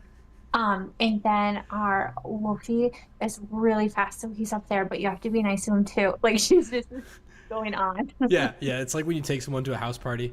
Okay, so listen, Tim and Jessica, like you go into the full details of like all of the social aspects of the party that you're about to go to. Exactly. Yeah, perfect. So as you're, they're best friends, but they're not best friends, but they get along. yeah, they're really good friends when you get them alone, but when you get them together, they're not. Don't talk to either one of them. I love the way you described Parn. He seems like a really angry dwarven man, and he is. Because you didn't excuse it, you just laid right into it.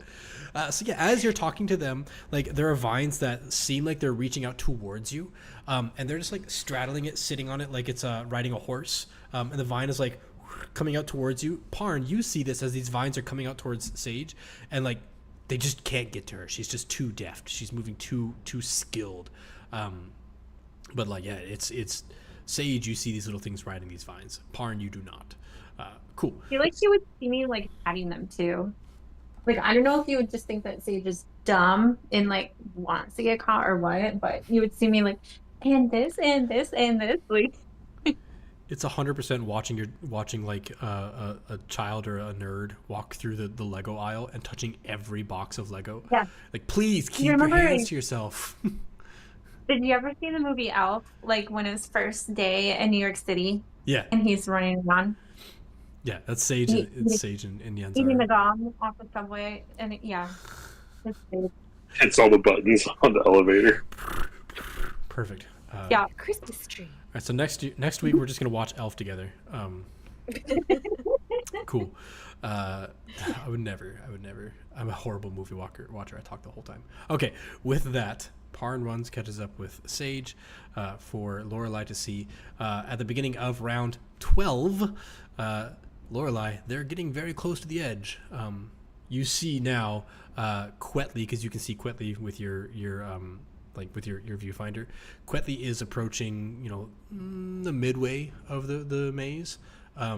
They don't appear to be rushing. They appear to be moving with intent, calmly, and like with a plan, but not dashing. Just like moving with a purpose. Okay.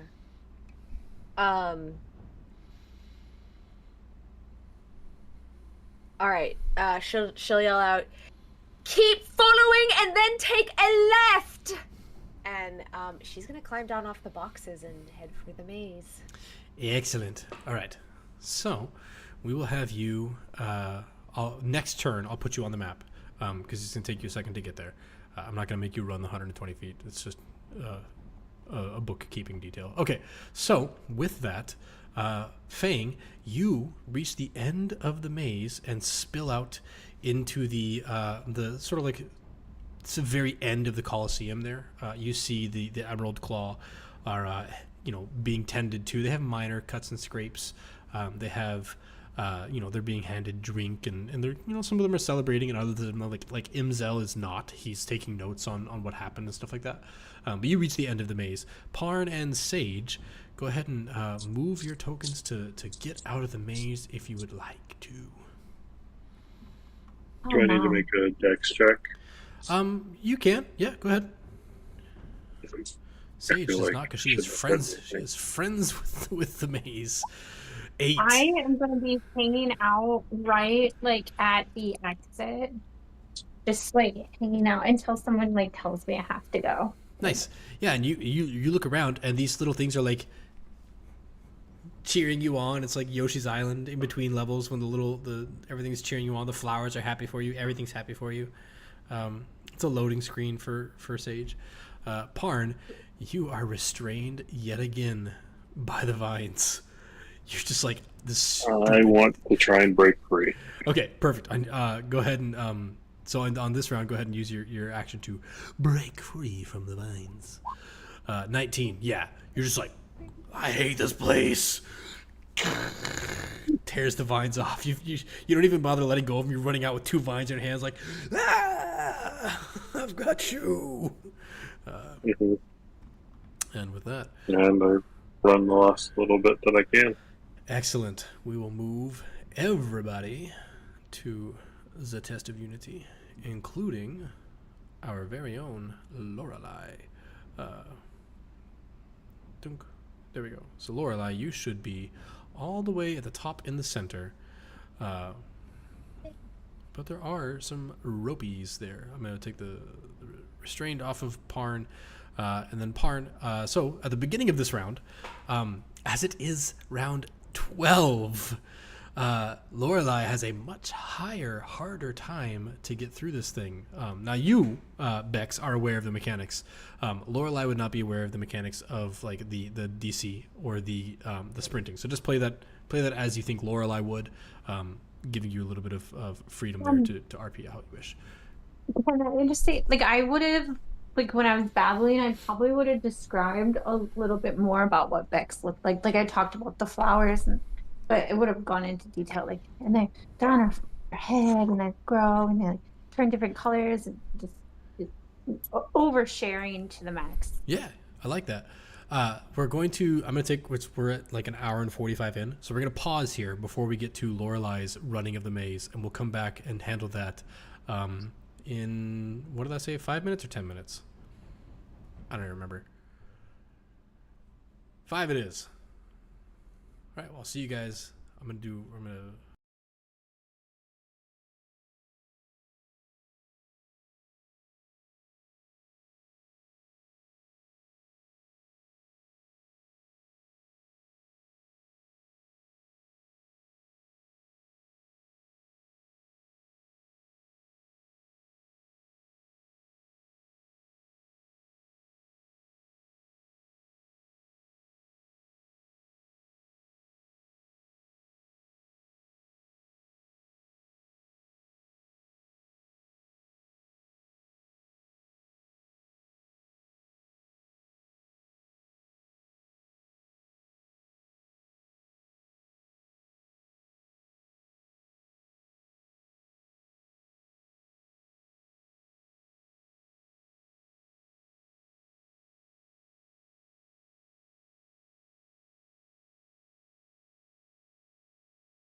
Do not claw my skin. That is not okay. All right, cat.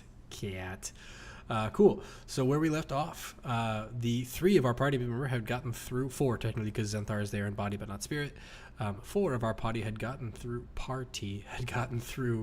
the maze in the last part of the Trial of Unity, and we are left with Lorelei, who had to step down and run the maze herself as the vines began to obscure and block and just inconvenience those who were running it. However, we cut to a very different scene on the other side as Sage, Parn, and Fang had made it through, along with Zenthar, and I think we'll start this session before we get to Lorelei running it. I want to know what Parn, Sage, and Fang are doing now that they are out of, or Parn being very nearly out of, the maze here. I'm in the maze. Did someone tell me to leave out? No, Because I would have stayed inside. yeah. the So maze. you're at the very edge of it. You can see the scene beyond the maze. You can see people who are, you see the stone bleachers. You see the, what's going on. But you could stay in the maze if you want to. Yeah, definitely. I would just be, because I think that the whole entire reason that we're doing all these weird trials is to make friends. So I am just making as many little weird creature friends as I possibly can. Like, I'm like, what's your name? And also, I am kind of aware that Lorelei's coming, I would assume. And also be waiting for her because she's my bestest best friend ever. Yeah. Inside myself. So To myself. we see But, Sage talking to the vines. We see Sage possibly going so far as to touch the vine foliage and be like, oh wow, this is such a lovely leaf. It has such a good texture, and wow, look at the veins on the back of this leaf. And you're turning it over and you're like, oh, I love wow, that's such a good I don't know leaf anatomy, but you compliment the anatomy of the leaf. Sorry, Mr. Redman, I don't remember any of that stuff. I'm telling them my entire life story as well. Yeah. Parn, what are you doing? You're almost clear from the maze. Yeah, I would continue moving forward. Do I need to make another check? No. As you round that last corner, you find the edge of the maze here. You see Sage, as previously described.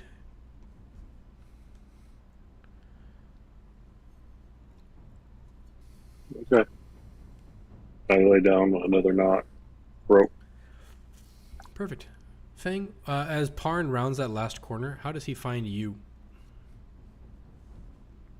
Fang would have just booked it to who's all there? Just the. So we see the Emerald Claw. That would be Quetley Knox. Oh my goodness. Imzel, Vedros. You see Varga, and then the Slink of Many Tails. You probably don't see Surza Nettlecap. Surza being the gnome, but you see everyone else. I posted those people into chat a number of times. I'm going to do so again here just because it's relevant. So this would be Surza, the one that you don't see. So you see So cool. You see the Emerald Claw out there. You see Akene Afa. Akene Afa is the Merchant Prince of War. They are... they look like this. Whoops. Show players. Akene Afa is the Merchant Prince of War. The Merchant Princes are the ruling bodies of Port Nyanzaru. You see a number of different, I don't think Guchamag. Yeah, Guchamag would be there. He's toasting to the Emerald Claw. He's a little bit less drunk than he was the last time he saw you all. Not sobered, but a little bit less sloppy. If I see him, I might accidentally wander out of the maze to say hi. That tracks. Mm-hmm. All right. So yeah, we see you guys are slowly departing. Well, not Fang. Fang's not slow. Fang departs the maze quickly. No, he's going to just because I don't know if he picks someone in particular, just run up, like body check someone. He's just going that fast. Yeah, you run out. You run out into the back of. We'll say it's into the back of Varga. Varga, just because it's the character sheet I have open right now, so I can copy, image, and paste. They are the red dragonborn. You run out into the back of them, and they kind of like shuffle the same amount that someone would shuffle if they got ran into by a squirrel. I remember them. They're so cool. Yeah, he's a friendly-ish person. He's not standoffish. He's not quite as talkative as Slink of Many Tails, but he is very like amicable. Imzel's not talkative at all. You don't see Quetly Nox, the captain. She is still running the maze, which brings the camera's attention back to Lorelei, who is still running the race, running the maze. Lorelei, as you run into the maze, why don't you tell us a little bit about what you're doing? Yeah, so her flowers have turned all yellow because she's alone, and so she's kind of terrified. But she's like, okay, so at first I have to go this way, and then I gotta go this way, and she's like trying to like remind herself what she saw, and she's just gonna start walking and hoping for the best. Yeah, go for it. Let's see. With no guidance, you may move. You should be able to move your token. Yeah. Okay.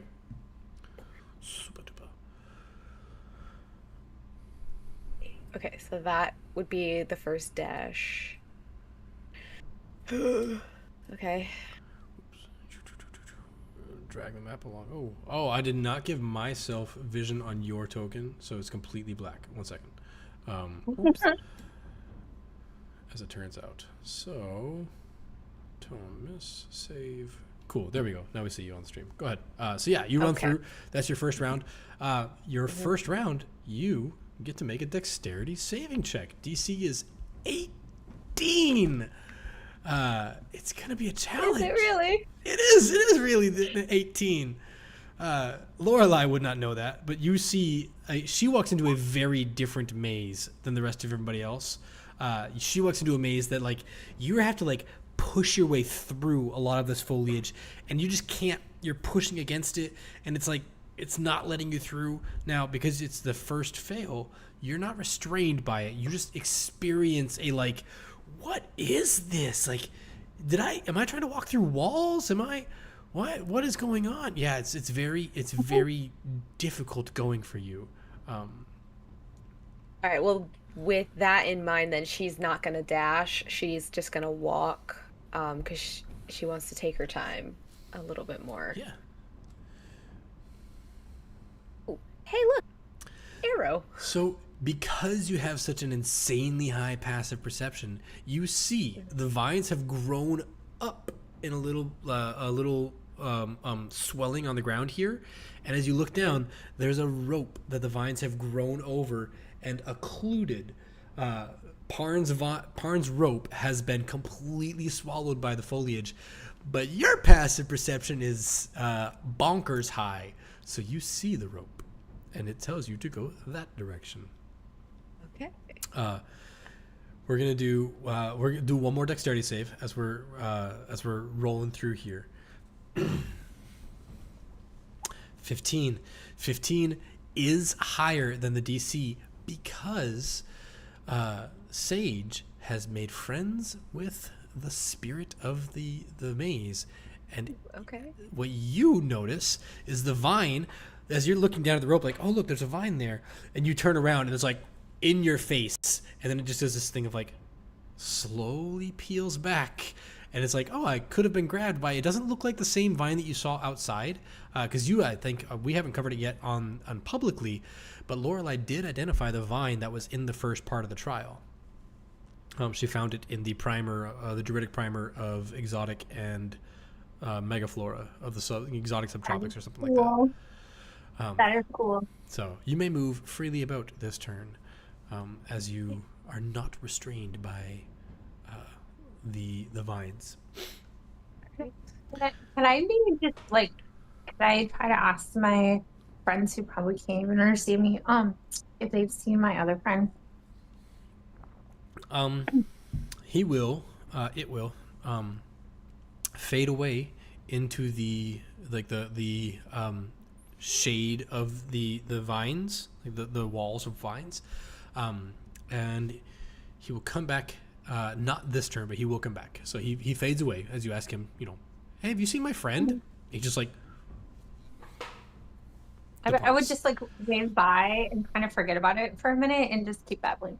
Nice. Those of you who have made it through, Parn, now that you're out, what are you doing? We're gonna flip back away from. We did a couple sections of Lorelei trying to run through. He would probably be standing there as close as he can, if not maybe going back to that last knot, waiting. Okay, yeah, you can.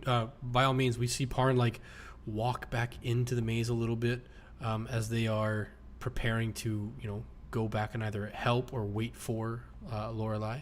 Yeah, that's a great idea. Lorelei, speaking of Lorelei, why don't you hit us with another Dex saving throw here? Yeah, They're getting better. you're confident. You're Dang, like, girl. I know my way through this. Now the vines, at first they were scary, but now they seem to almost want me to go through. And you notice as you have an insane passive perception, there's a sort of like tugging on one of the vines. It lashes out at you, and as it gets closer, like you see it coming straight at you, and it goes like this, and goes around you, and like latches onto the other wall. Like, so it's coming from this way, and it latches onto this wall over here, and it makes like a full beam across the middle of the hallway. And you're like, well, that was gonna hit me, but it didn't. It goes right around you, seemingly. Yeah, but you may move. Definitely gonna dash on this one. You may move about freely. Ooh, let me grab the right thing. At this point, those of you who are out of the maze, which would be Fang, who ran to the back of Varga, and Sage, who has accidentally wandered out and is talking to the rest of her group, you see Quetley, Captain Quetley Knox, come out of their end of the maze, and her party, the Emerald Claw, stand up at attention. Not like stand at attention. They stand kind of I don't know what the other term is. They stand more alert than they were. What is it? Like a salute or guard. Yeah, they're not saluting, but like they look like, oh, captain on deck, type of thing. And they stand there, and they're and Quetley like waves them off, like, no, we earned this. Feast now. We need our rest. And they will begin like picking out. They do a mix of like plucking at their feathers and also like using their fingers to pull feathers and plumage out of their wings, sort of like pruning themselves. And somebody comes over and they're like, "Oh, Captain, yeah, we they've got berries here," and like they hand Quetley a full bowl. I mean, like a popcorn bowl of fresh berries. And Quetley sits down and is like picking one, like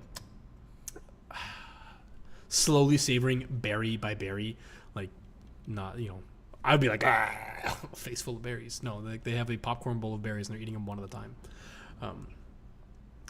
Lorelei, let's see it. There's going to reach a point. 12.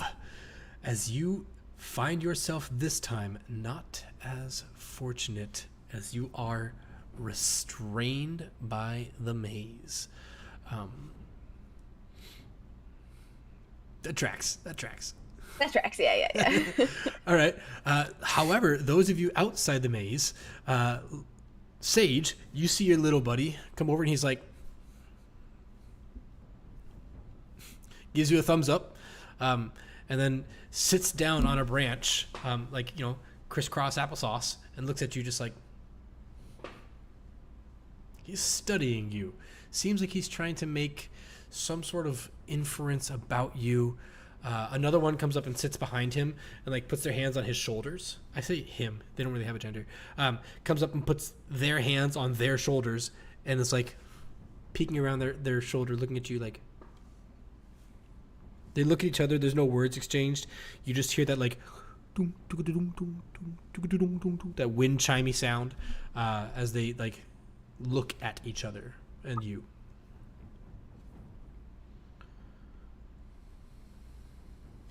Me or Lorelai? You, Sage. Oh, hi. You are like my bestest, smallest friend I've ever made, and that is just like so cool. Do you know where Lorelai went? I feel like she's taking like forever, and I don't really understand. Like, do you think that she and the wall probably had a disagreement? Because, sometimes it's hard to talk to people or plants or animals. And the one that's standing behind will just like walk away and fade into the vines. The other one sitting crisscross applesauce like grabs its feet and begins rocking back and forth looking at you. Do you think that I have to go get her? Do you think she's fine? I'm still there too, right? Like waiting, like I just maybe start talking to Parn too, like assuming that he could hear me the entire time, even though you might not, who would listen to my incessant babbling, but I'm like, do we have to go get her? Or like I know she's like the smartest, so like also maybe she didn't know to tell them not to do that, or do we, you know, Harn is semi-listening, aware that she's talking, but more focused on trying to actually see. Like, I would imagine I would be right here at this point, like right at the last turn, looking and trying to see if I can see any sign. And as time goes on, probably become more and more worried. Yeah. I would try to like send her a message, but I have no idea how far she is. To be like, oh, I sent some new friends for us. They're super amazing. They're like super small too, and they're kind of hard to look at because they look like staring into the abyss, but like in a good way, not like in the way when you're sad staring into the water and you maybe want to like jump in for a really long time, like maybe more than you're supposed to, but that only happens sometimes. But they are really cool, so you'll probably like them as long as you tell them not to be rude. Um, but I think that's like how most people are, right? Anyway, are you coming? Am I close enough to hear that? No. Are you sending us your message spell? Yeah, of I course. thought that was all to Parn. Gosh, you're so close. You're about 130 feet away. I'm just gonna say that you're close enough to send out your message spell, because you know the map is an abstraction. It's a concrete representation of an abstract thought. You don't have to necessarily be standing at this exact moment. You could be here. You could be here. Like it's just it's a concrete representation for an abstract thought. I'm okay with. Whoops, pressed one too many buttons. I'm okay with you sending that message spell. So yeah, as Lorelai hears that, she'll be like, all right, I might need the help now. Oh, okay. I would say that out loud, like not to you. Okay. So Parn, Lorelai needs help. He just Yeah, starts running. actually, Well, I would just be like, walking. I would He send, knows that running is not the way to do this. Yeah, you start running. perfect. You don't need to make a check on your first round in the maze. Send a message back to Lorelai and I'd be like, help with what? Excellent. I'm so glad that we have our one psychic communicator who's incapable of communicating. Perfect. Lorelai, on your turn, you can either make a strength check to get out of your binds, your restraint, or if you have anything else that you want to use, it is D&D. So I describe the scene. This is kind of like D&D at its purest form. I describe the scene, you describe what you want to do, and then we collectively decide if there's a good roll for that, and then we let the dice decide fate. So what would you like to do, Lorelai? I mean, Despite her babbling, I don't really know what she means by friends. So I'm gonna produce some flame. Ooh, okay, yeah. There's like you sense a sort of like shuddering of the because these are obviously somewhat sentient vines. Like they're moving towards you. Vines don't do that. You notice a sort of shuddering of the vines, and yeah, you produce this flame. Are you holding it? Are you throwing it? What are you doing? I'm gonna hold it to see what happens, but it's like right here where the vines are like kind of collapsing on me. So like I'm like holding it like I will hurt you. Yeah, yeah. Kind of thing. I would say it's kind of like an intimidation. 15 is a high enough roll that yeah, you seem to have like the vines lighten up on you momentarily, and you are no longer restrained this round as you hold that produced flame like next to yourself. It's kind of like the keep your hand at the level of your eye. You have like the okay, I'm not gonna get. Then what does he do? Like moments after that, he drops his hand and gets hung by the phantom. We've put on the description. I want to read it. Oh, No, but thank you. Boom. No worries. It can't. It doesn't hurt anything. Not Oh, unless it doesn't- You can You make want it. to You can make throw an it. attack with it. Yeah. But can we see the flame? No, she's very far away currently, Okay, and it's not like a large like create bonfire, which doesn't create heat. Dumbest rule in D&D. I'm sorry, it's like a non-heat producing bonfire. Whatever, or is it that's a non-light producing bonfire? It might be. It creates heat, but doesn't create light. I gotta look it up. I remember there being something ridiculously stupid about that spell.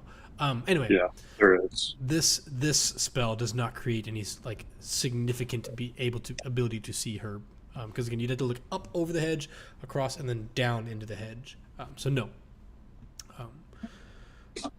Good idea. So I just would like send another message like, Parn started running, so I think he's like super excited to see you. And also like I'm not sure what you need help with, but I think that what you're supposed to do is get through the maze to us. And we are like, I don't know, he there was some rope somewhere that he tied off to like show you the way of the world, but also don't forget to ask my friends. They're in the maze, which is like so super cool. Thank you for taking me here. You're welcome, but please make Capon come back. Yeah, he's going. He's running as fast as he can, but it's kind of funny because like he can't really run that fast. But don't tell him that. Tell him he's Okay. doing a super good job. I'm gonna do the DM like you can only communicate one action per round, so it's a good conversation. Hold that thought, because in the next round I'll let you continue your message with a new message cantrip. Because He it's has not no like idea either. I imagine the phone hung up and she's still talking, but Yeah. this time she just started talking out loud. it's not open switchboard. It's not the spell open switchboard, which would be an awesome spell. It probably is though in Sage's brain because Yeah. her brain's a little. Yeah. It's a little. It's a little. Yeah, so It's I mean, a like little, as soon as period. it cuts off, Lorelai's just like, "No, go back! Oh my god, no!" Nice. All right, Lorelai, hit us with your deck save for round 17 of getting through this maze. Beep. 7. As you have your produce, as you feel these vines wrap up around your legs, what are you doing with your produce flame? I'm gonna attack. Roll your produce flame attack. We'll sub that. We'll add that to your deck save here. We're hand waving some of the mechanics here, but 13. Yeah, you go to like burn away a piece of this, and as you do, like you throw your produce flame down to the vines around your leg, and as you do, as part of your casting, you're like ha, and like now your hand is wrapped up to the top of the oh crap. This is not the most opportune casting position, as you're like it's awkward, like hand above your head type of thing. Yeah, it's not the best, and you are yet again restrained.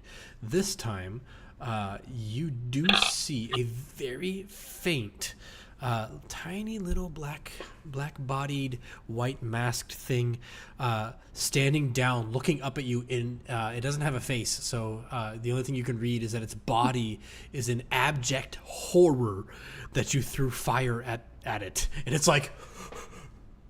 Again, no face, so it's like playing charades with no words or no pantomiming the words, but it.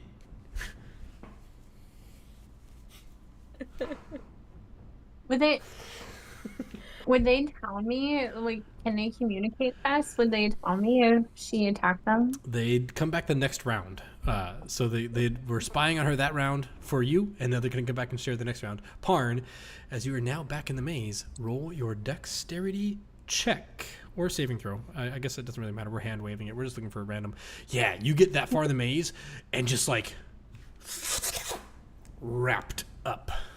Going to try and rip my way free and continue to look for Lorelei. Yeah, go for it. Strength check. Or strength 14. Yeah, the DC is currently the DC for the dex save is currently 17. The strength save is enough. You can rip through the vines with a 14. Yes. They may be more aggressive in grasping, but they're not any stronger than they used to be. So you are able to rip your way out of that and proceed as intended. Fang, as this is getting worse, what are you doing? Like, how far do you go out of the maze? How long do you hang out with Varga and crew? I imagine he's just running in circles now that he's out of the maze. Yeah, I think probably around the group. Slink would see you running in circles and would be like thinking it's celebratory. Slink of many tails would run in circles with you, or do the Tom and Jerry thing with the dog, where like he spurs you on in a circle and then watches you run a circle, type of thing. It's the opposite because Tom was always tormenting whatever the dog's name is. Okay. So you are out there enjoying your freedom, Lorelei, as we hit round 18. It's getting gnarly. There's less and less of a path forward as you're looking at it. What would you like to do, Lorelei?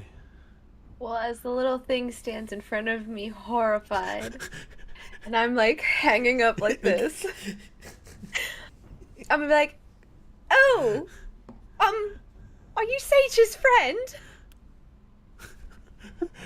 It's that Willem Dafoe in whatever movie he's like looking up an abject horror. The Lighthouse. Sure, it's that one. He's like,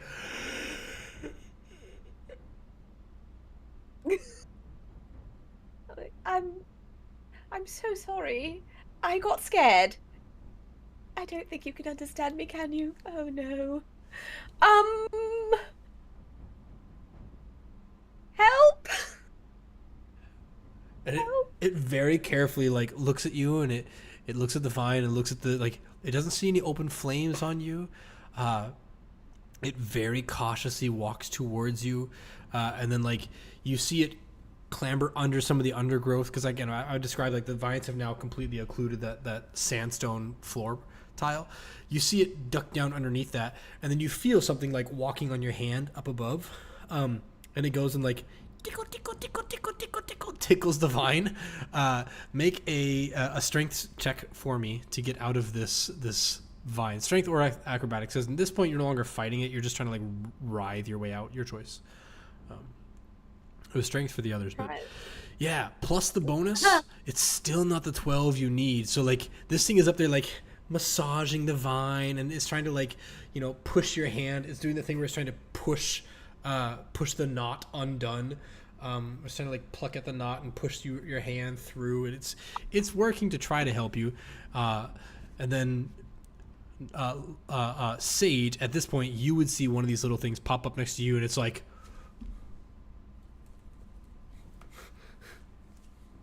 are you okay?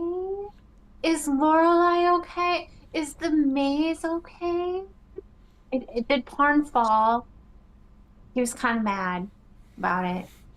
You see two of these things. They're holding hands, like the like quintessential school child, like two little buddies holding hands innocently. They're having a conversation with you while swinging their hands together. Like, can't see my hands because they're off screen, but they're swinging their hands together. Should we go get her? Is she scared? Okay. She's not scared. Are you scared? Do you want to stay here? Okay. That's a lot of head shaking. I'm not. That's smart. Grandmother said so. Yeah. I'm gonna go get her, okay? Will you tell the maze to be nice to me?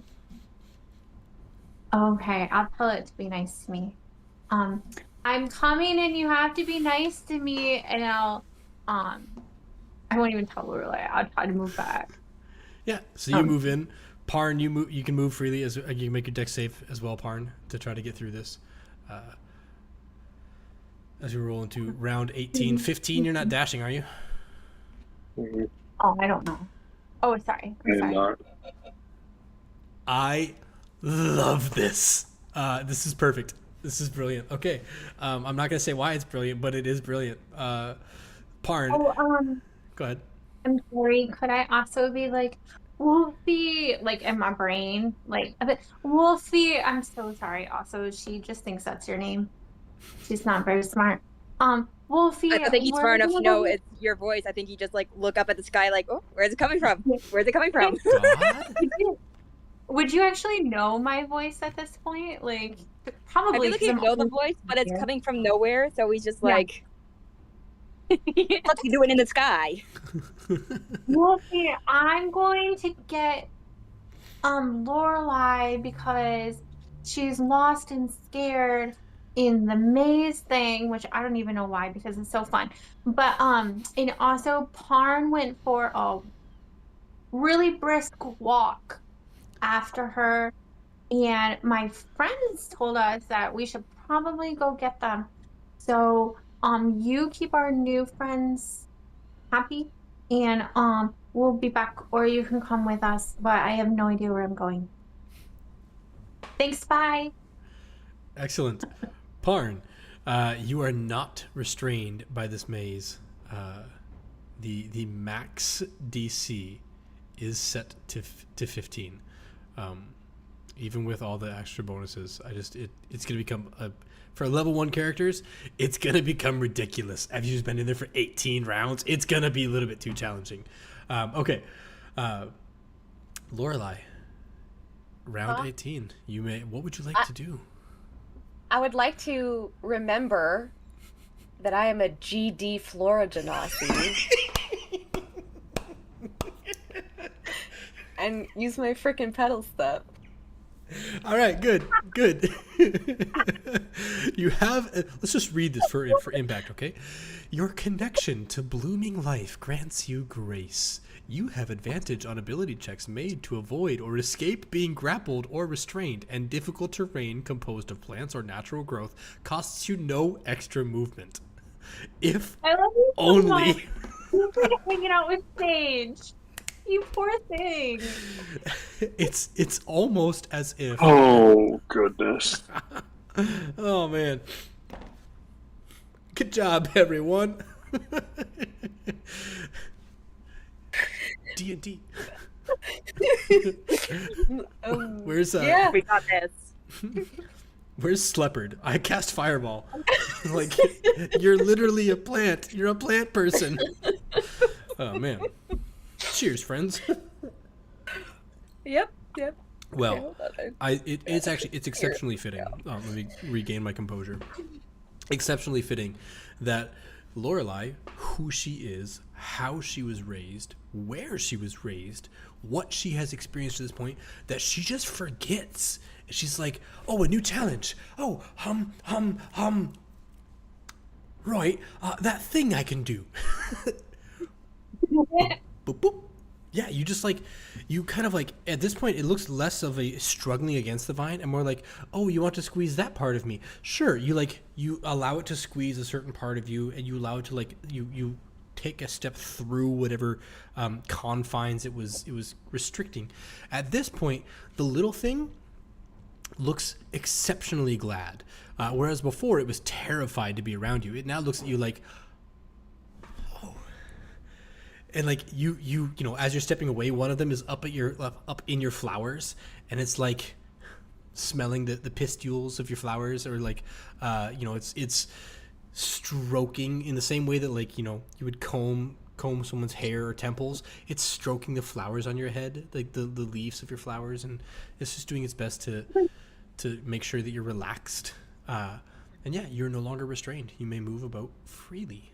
In fact, as the vines go to grab you, you actually find that there's no need to continue to mechanically make dexterity checks, as you are free to move about the maze unhindered by the plants.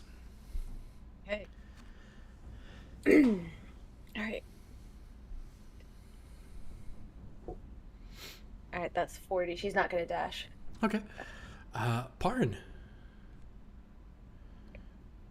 Do I need to make the check? you do. You are not made of plants. 3. Parn, you may now make your And- athletics or your strength check to get out of it. Yeah. Parn is just going through this constant, like, grappled, rip. You are the quintessential, like, angry gardener. Your groundskeeper, Willie. Ah! Yeah, you, Let's do this! okay, Parn is now Scottish for the rest of the campaign. Perfect. Yeah. Fang, Sage, why don't you don't need to make your save, as you are free to move about, because you are friends with the spirits of the jungle. Different from Lorelei. But you may move freely into the maze as you choose. I'm just like making my way downtown. Taking my way. I ought to cue that up in the no. Discord. So You cannot. I don't think I'm gonna go any further than that because I don't know where to go. yes, I'm just gonna stay there. it's very apparent as we're watching on the stream. You went a different path, Sage. You did not go the same direction as Parn, which is awesome. That there may be a go rescue Sage. I actually will turn around and go back, and I will forget what I was doing. Perfect. Go a little bit back to that first row. Well, that's probably more than my movement, but I'll just stay there. Okay. I'll just kind of wander around this first row, and I'll be like, Lorelai, you making friends without me? That's cool. I'm not like upset at all. Like, fine. I'm glad for you. Are you okay? Is Parn there? Wolfie's not here either, and you guys like all left, and I like how insecure she is. She's immediately vulnerable. I was making friends, and now I'm alone.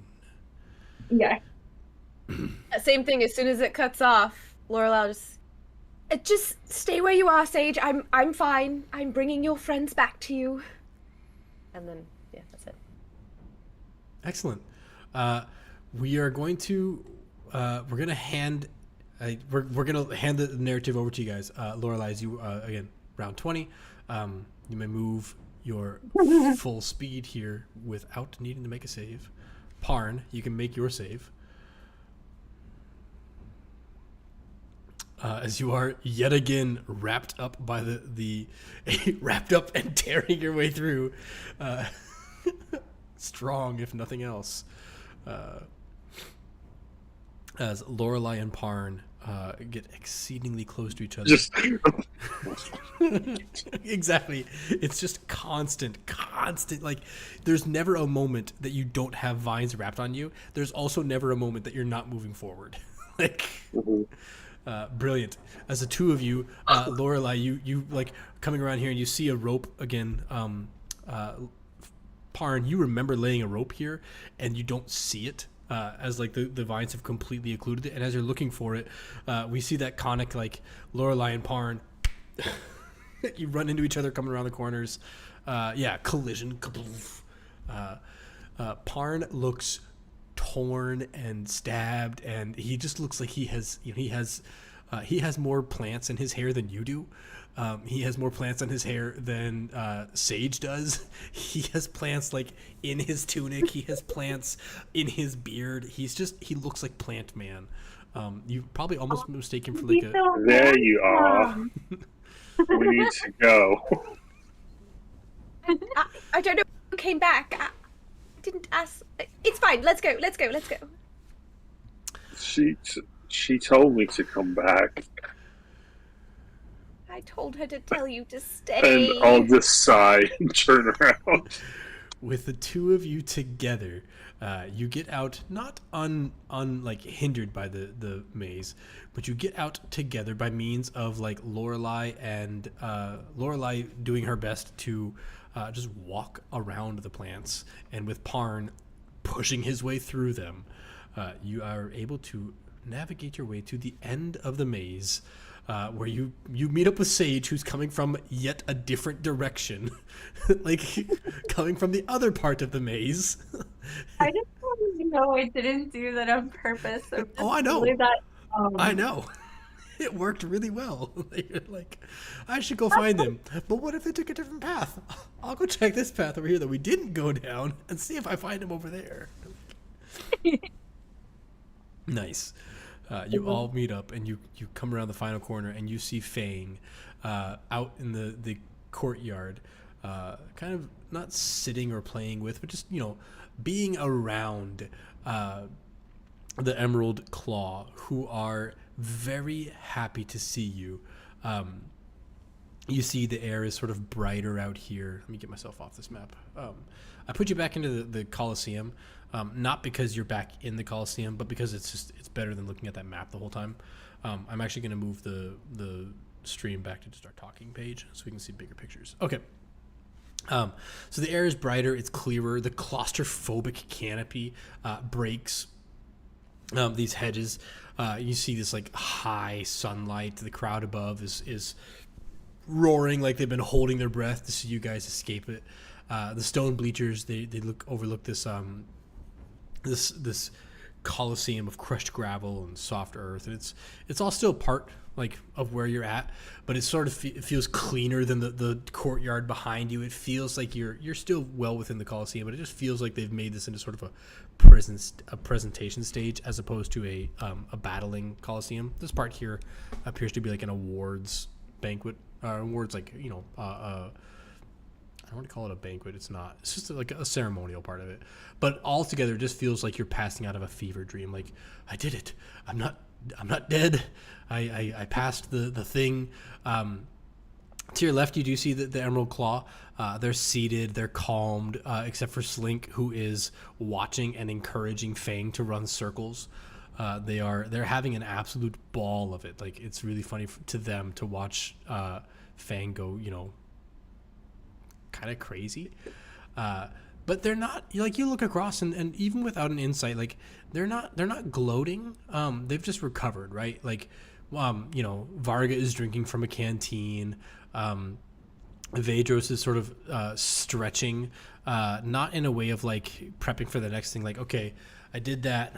Maybe I pulled my latissimus, and they're stretching out. Two of them are helping each other stretch out their hamstrings.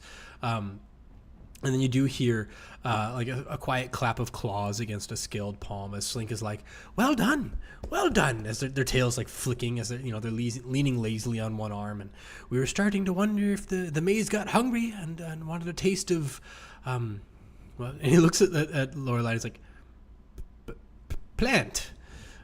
Maybe I'm not. Is that offensive? No, it's not offensive at all. Okay, good. And I want to play this as one of the plants like kind of grappled at me. I want the necklace to have fallen out. Nice. So if Slink's paying attention, yeah, he has like the cartoon eyes. Like he's like taking mental note of the necklace. What does your necklace look like? Because your party hasn't seen your necklace. Mm-mm. So it's like an oval locket that's engraved with an M and some flowers. And next to the locket is a silver signet ring with an M on it as well with the same flowers. Nice. And he it's is that offensive? Is how he finishes asking the question that, like, you know, he stumbles over his words as he's no longer paying attention to you. It's one of those, like, hey, my eyes are up here, but he's not staring at your anatomy. He's staring at the very interesting trinkets around your neck. And Varga thinks that he's staring at, like, checking you out. So Varga's like, hey, give the lady some rest. Maybe buy her a drink first. And Guchima got the idea of buying you a drink. Is like, I've got first drink. I still owe you a drink. Good job, Flowers. And you. And he looks at Parn and he's like, you're pretty strong back there. They were dragging you down. You just kept pushing right through. And he's looking at you. He's like, Guchima comes over and is like offering to pull branches off of you. And he's like, yeah, you're gonna want to get some of that sap off you. It turns real sticky real soon. He just slumps down against something. Oh, catch your breath. You're not done today, little one, little big one. As Slink then comes back to Lorelai, and he's like, I meant no offense by it. I just, good job. I'm glad that you weren't swallowed by the maze. And, like, we have the difference between Varga and Slink, who are clearly the talkers of the group. And we look over and we see Quetley, who has these, like, this bowl of berries. Just by sheer contrast, the camera pans across and we see Quetley standing quietly next to Sage, unannounced, just standing next to Sage. And then they're like, they hold out their, it'd be one of these things like offering you a snack of berries. And they're like, you are going to want to regain your strength. Small bites. Small bites. And they offer you, again, like a bowl of berries. And like I described it before, it's a popcorn bowl of blueberries, raspberries. You know, like they have like there's probably rambutan and lychee, just exotic fruits in this bowl of, you know, berries. I would offer them some of my really super popular lizard jerky and also some of the juniper berries that I found inside of the maze. And then I would turn to the guy who said, no offense to my friend Lorelai. And I'd be like, no, that's actually kind of offensive. Oh, I'm sorry, Miss Marrow. I didn't mean to offend you. Thank you for clarifying that. I didn't catch your name, Jungle Woman. Is that offensive? And he looks at Lorelai like, is that offensive? No. No, okay. Not at all. I didn't catch your name. They announced you all as the best of friends, led by Lorelai. Are you Lorelai? Oh no, I'm not allowed to be in charge, Grandmother said, because I'm not actually the smartest person to make decisions or to talk to, but I'm an excellent friend. Or I'm inspiring to be, and I'm Sage. Hi. Well, And then I would get distracted and turn to Parn and be like, "Oh, you do want to get those plants off, even though you look so handsome like that. Like, wow, you really can get dirtied up. Like, I'm really proud of you. Except maybe you shouldn't be so angry to them and they wouldn't hurt you so much." And then I would just like lightly scold him while I go over there and start plucking the plants off. Yeah, any of the sap that I can get myself, I'll take one of my hand axes and start scraping it off.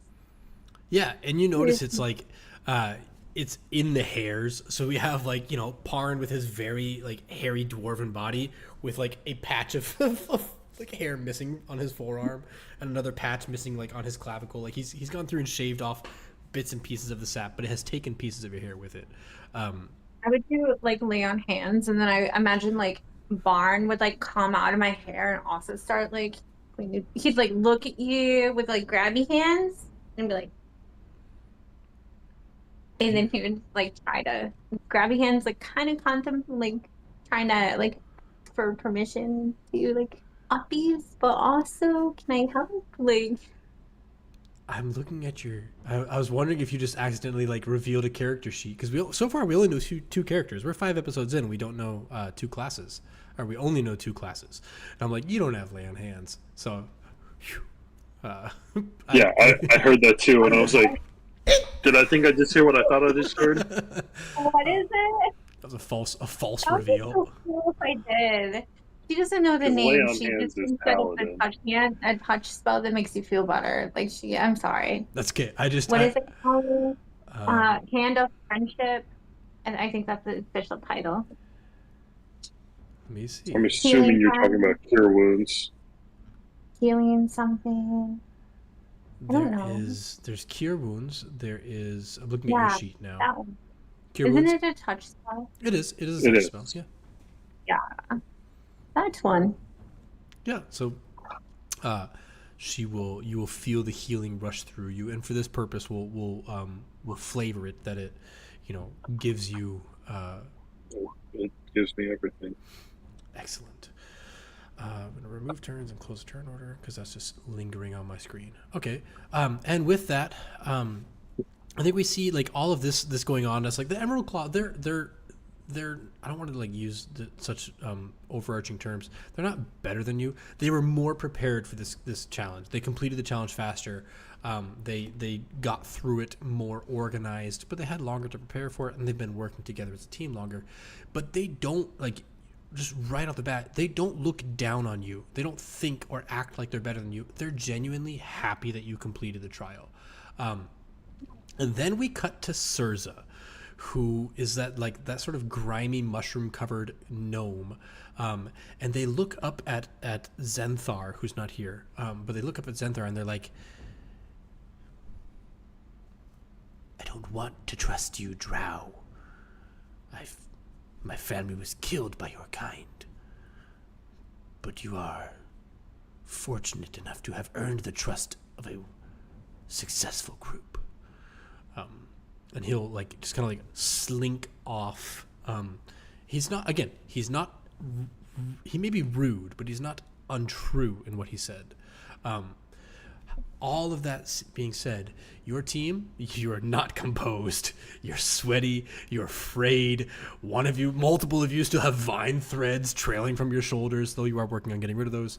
And somewhere from behind you, you hear this faint breeze carrying the sounds of wooden wind chimes, soft, like bamboo kissed by the air. Maybe it's nothing. Some of you have not seen what Sage saw, but you hear it nonetheless. This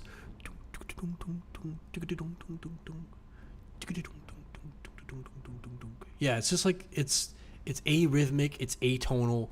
It sounds like somebody having multiple bamboo rods, putting them together, but it is there. What are you all? I haven't heard from Fang. Fang, what are you doing in this post-challenge? The judges are still coming over. I said that Akene Alpha is here. Akene Alpha is the one who introduced you all to the challenge, but it was like turning the narrative over to you folks so that you have a chance here. I just didn't want to interrupt earlier, but when he notices Lorelei, he's just gonna book it full speed towards her. Just pretty much body tackle her. Oh no. She I ain't have no survived. strength, so yeah. So I have a notorious problem as being a continual and fast talker. Never apologize for interrupting me, especially if it's for roleplay.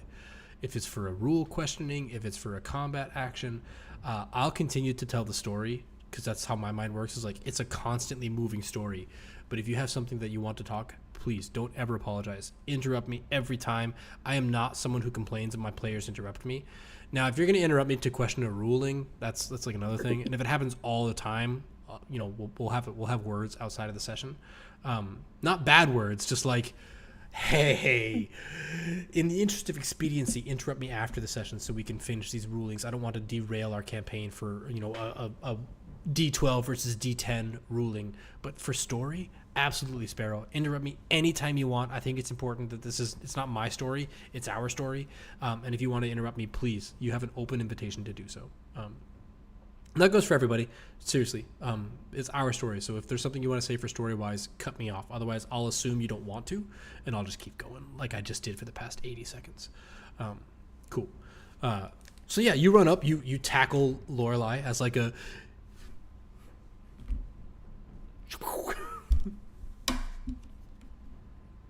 Pretty much like an excited dog, except he's bigger. A whole person, but you know. I mean, Lorelei will just be like, oh, it's good to see you too, buddy.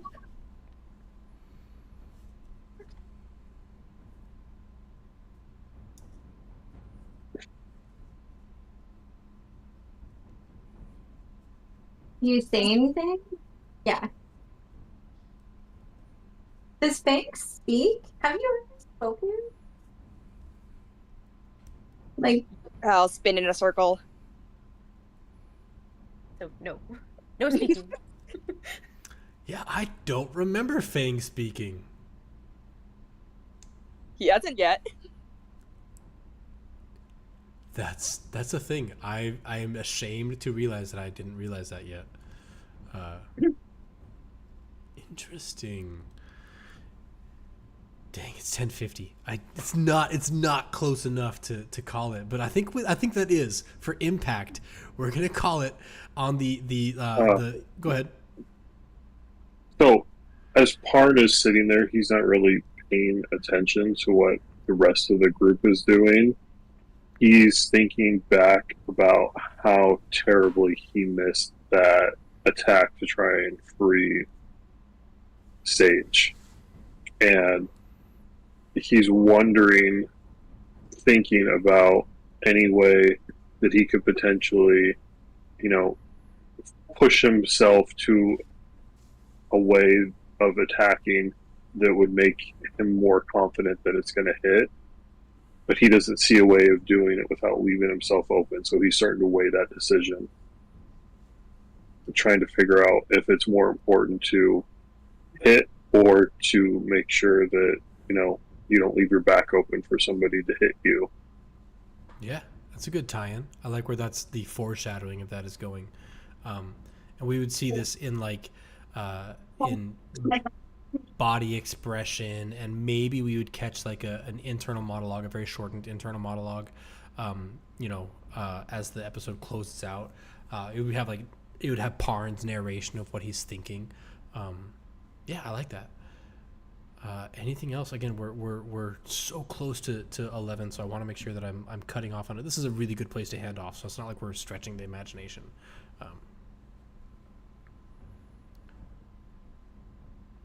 I have two things I want to do before the end of the session. I want to end the session on us realizing Fang has never spoken, and so I want to end the episode on the question of like, do you speak?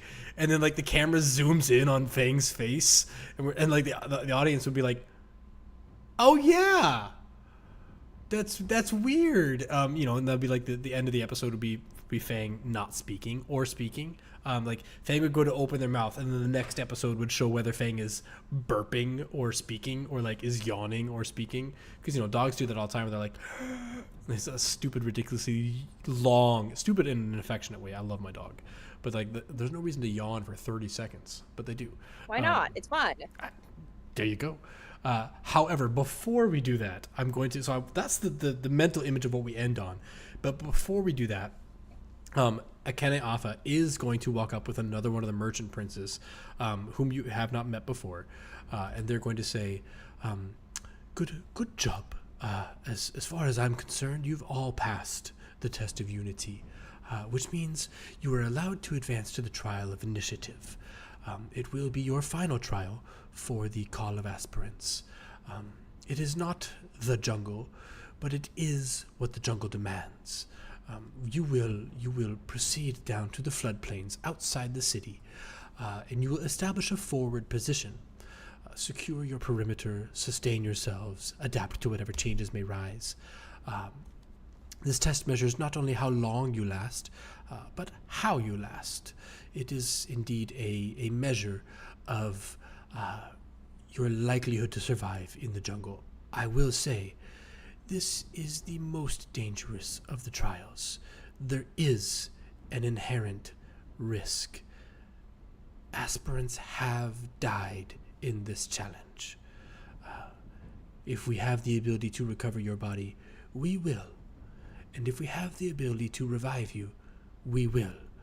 But aspirants have died in the southeast plains. Prepare yourself. The first class has likely secured many of the desirable positions. That is their right as the first class. You will be escorted to the south plains, the southeast plains.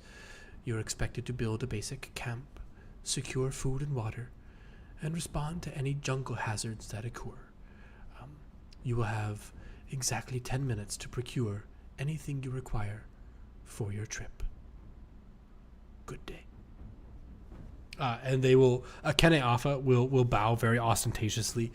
Their robes are like very, gold and vibrantly dyed colors. They smell like, multiple different, they smell like ylang ylang and lavender and vanilla and, many of these like decorative, wonderful smelling plants. Together, it's a little bit overwhelming.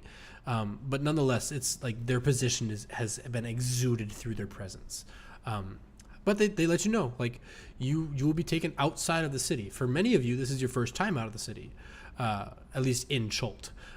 For two of you, is possibly more familiar than your time in the city.